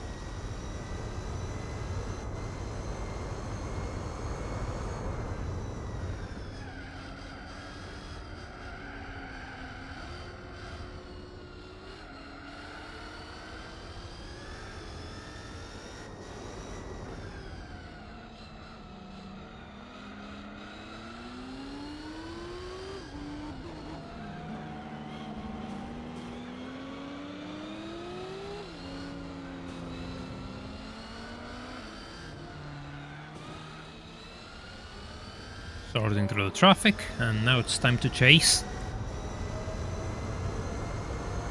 Time to find the GTR.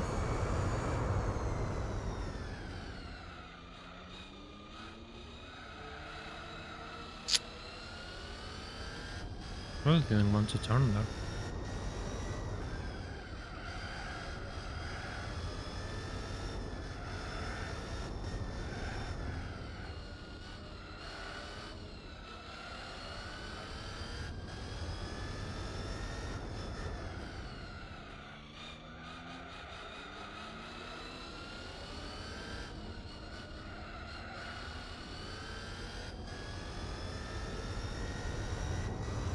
Yeah, it has a really good gearbox, the GTR as well. I think it's probably one of the best gearbox in the game.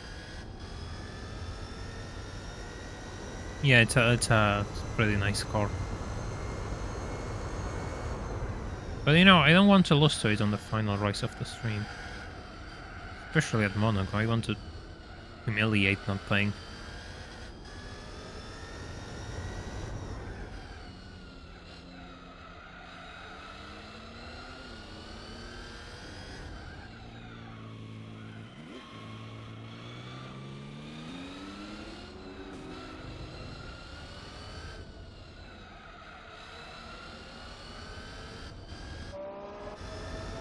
Time to float through the tunnel. It's a shame the engine sound isn't as good. Quite a shame, really.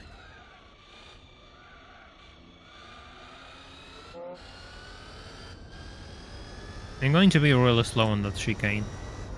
Chicanes are not the strong suit of this car. So I'm going to lose time there. But whatever time I lose there, I can probably make up here. Which is good. Really good.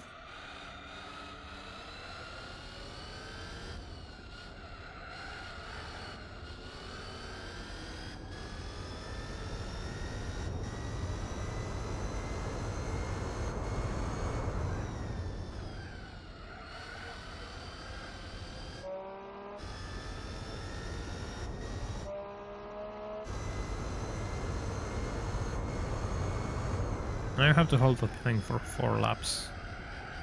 If I don't make a mistake, it should be possible.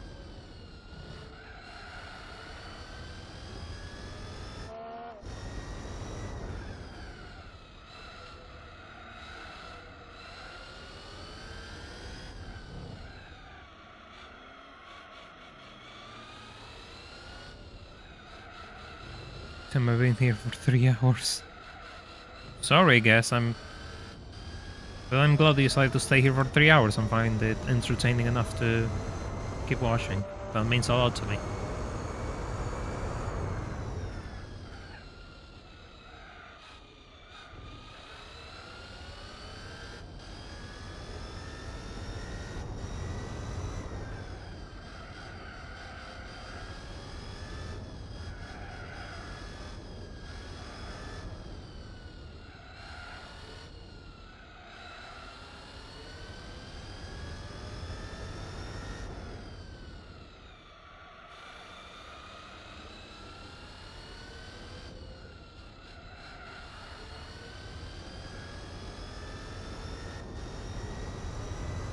Was I faster on this lap?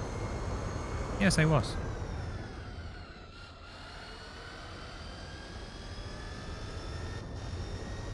So all in all, the Spirra drives really well. I actually grown to like this car quite a lot. And I hope more people give it a chance. It's a pretty fun car. Especially in this shade of yellow, I think it's really cool. But it looks really good on red as well. And white works too. Blue is nice, maybe a bit too dark compared to the other colors. That is my complaint with green. Green is too dark in this car. It should have been a brighter green. It should have suited the other colors as well. But yeah. The Spirra is a really fun car.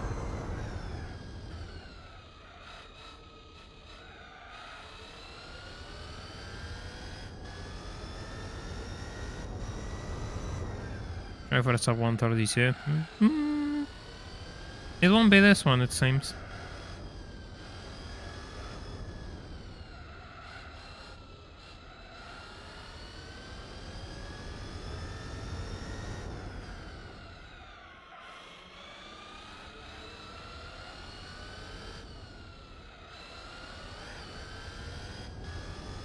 Let's see how fast I can go in this lap though.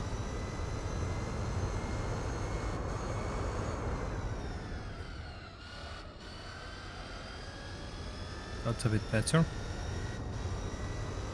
I can probably lose a lot of time in this following corner though. I'm never good at it, I always go wide.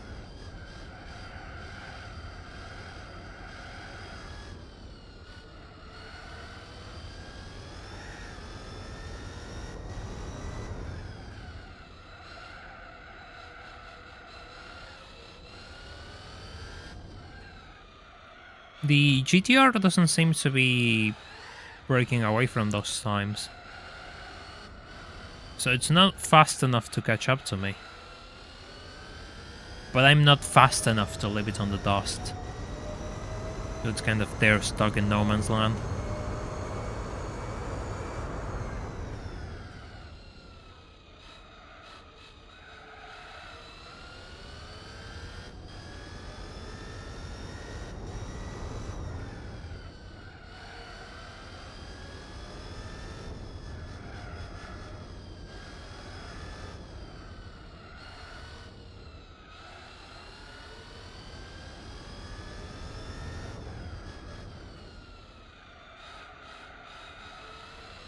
I wonder how fast that lap is. Doesn't feel that much faster. That exit probably costed me a lot of time.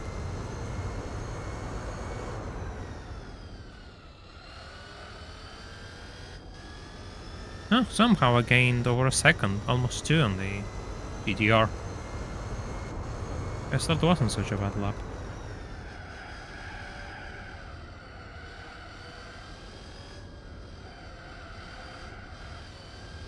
No. The understeer sending me into the wall.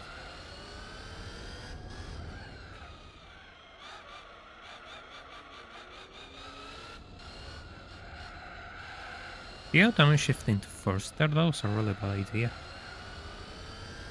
You should never downshift into first, they have tons of torque, I don't have to use first gear.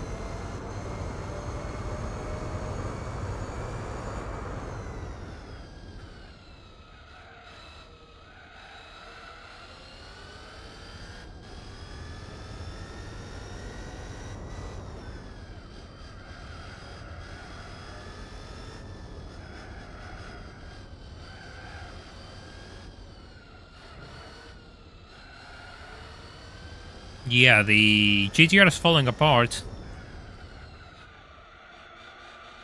GTR is falling apart, it seems.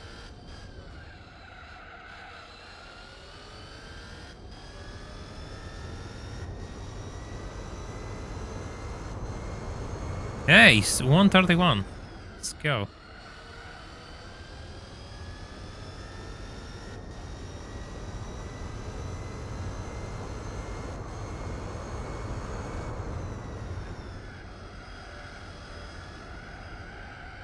My tires are gone. Okay, I need to stop screwing around. My rear tires are completely gone. This is bad, actually. This is bad. I don't know why. I don't know how I didn't realize that my tires were in this atrocious state when I was doing so well on the previous lap.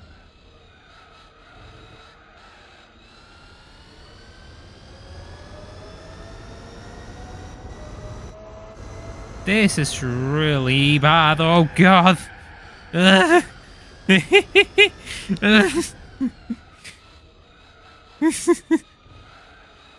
I'm driving on ice. The front wheels are fine, but the rear ones aren't. No. No. No, oh my god, I can't turn. Damn you, I can't turn at all. No, no. Come on, he's stuck. Accelerate.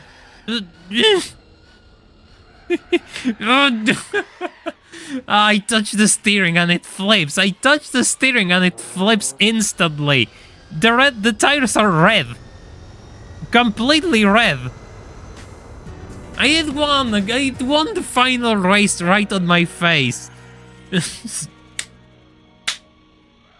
Yeah. Screw you, GTRLM. I get the championship anyway. Nobody cares about you. The Spiker isn't that obscure, really. A lot of people have talked about the Spiker already.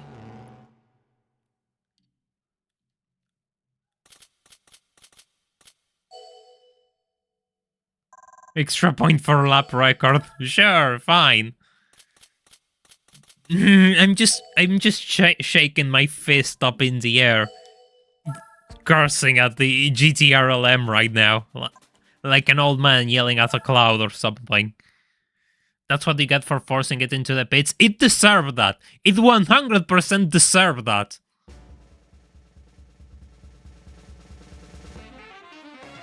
Well, that's an appropriate price score.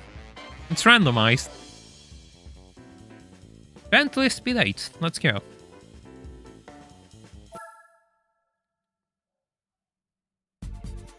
I hope all of you have left a like on this stream already, by the way. After seeing such intense racing. How many kilometers does it have in the end? I did 560 kilometers with this car today, which I bought for this stream. I have to say that's a lot of miles. That's a lot of use for a car in GT4.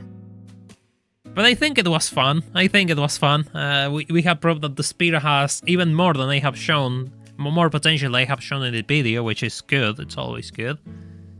It's always good to get the most out of each car. I think we had a lot of fun today, didn't we? We beat an endurance race, we beat an championship, we shoved another car into the pit lane. But I think it's time to call it a night for the time being.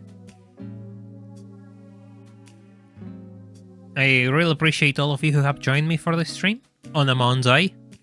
I know it isn't the usual, but, you know, sometimes you have to do things differently. And, well, I hope all of you have enjoyed it. If you all have, we're probably going to meet again on Sunday this time, because I want to start working on new things and prepare a couple of things now. So yeah, we're going to wrap things up for the time being. Thank all of you who have joined me. And until next time, take care and bye for now.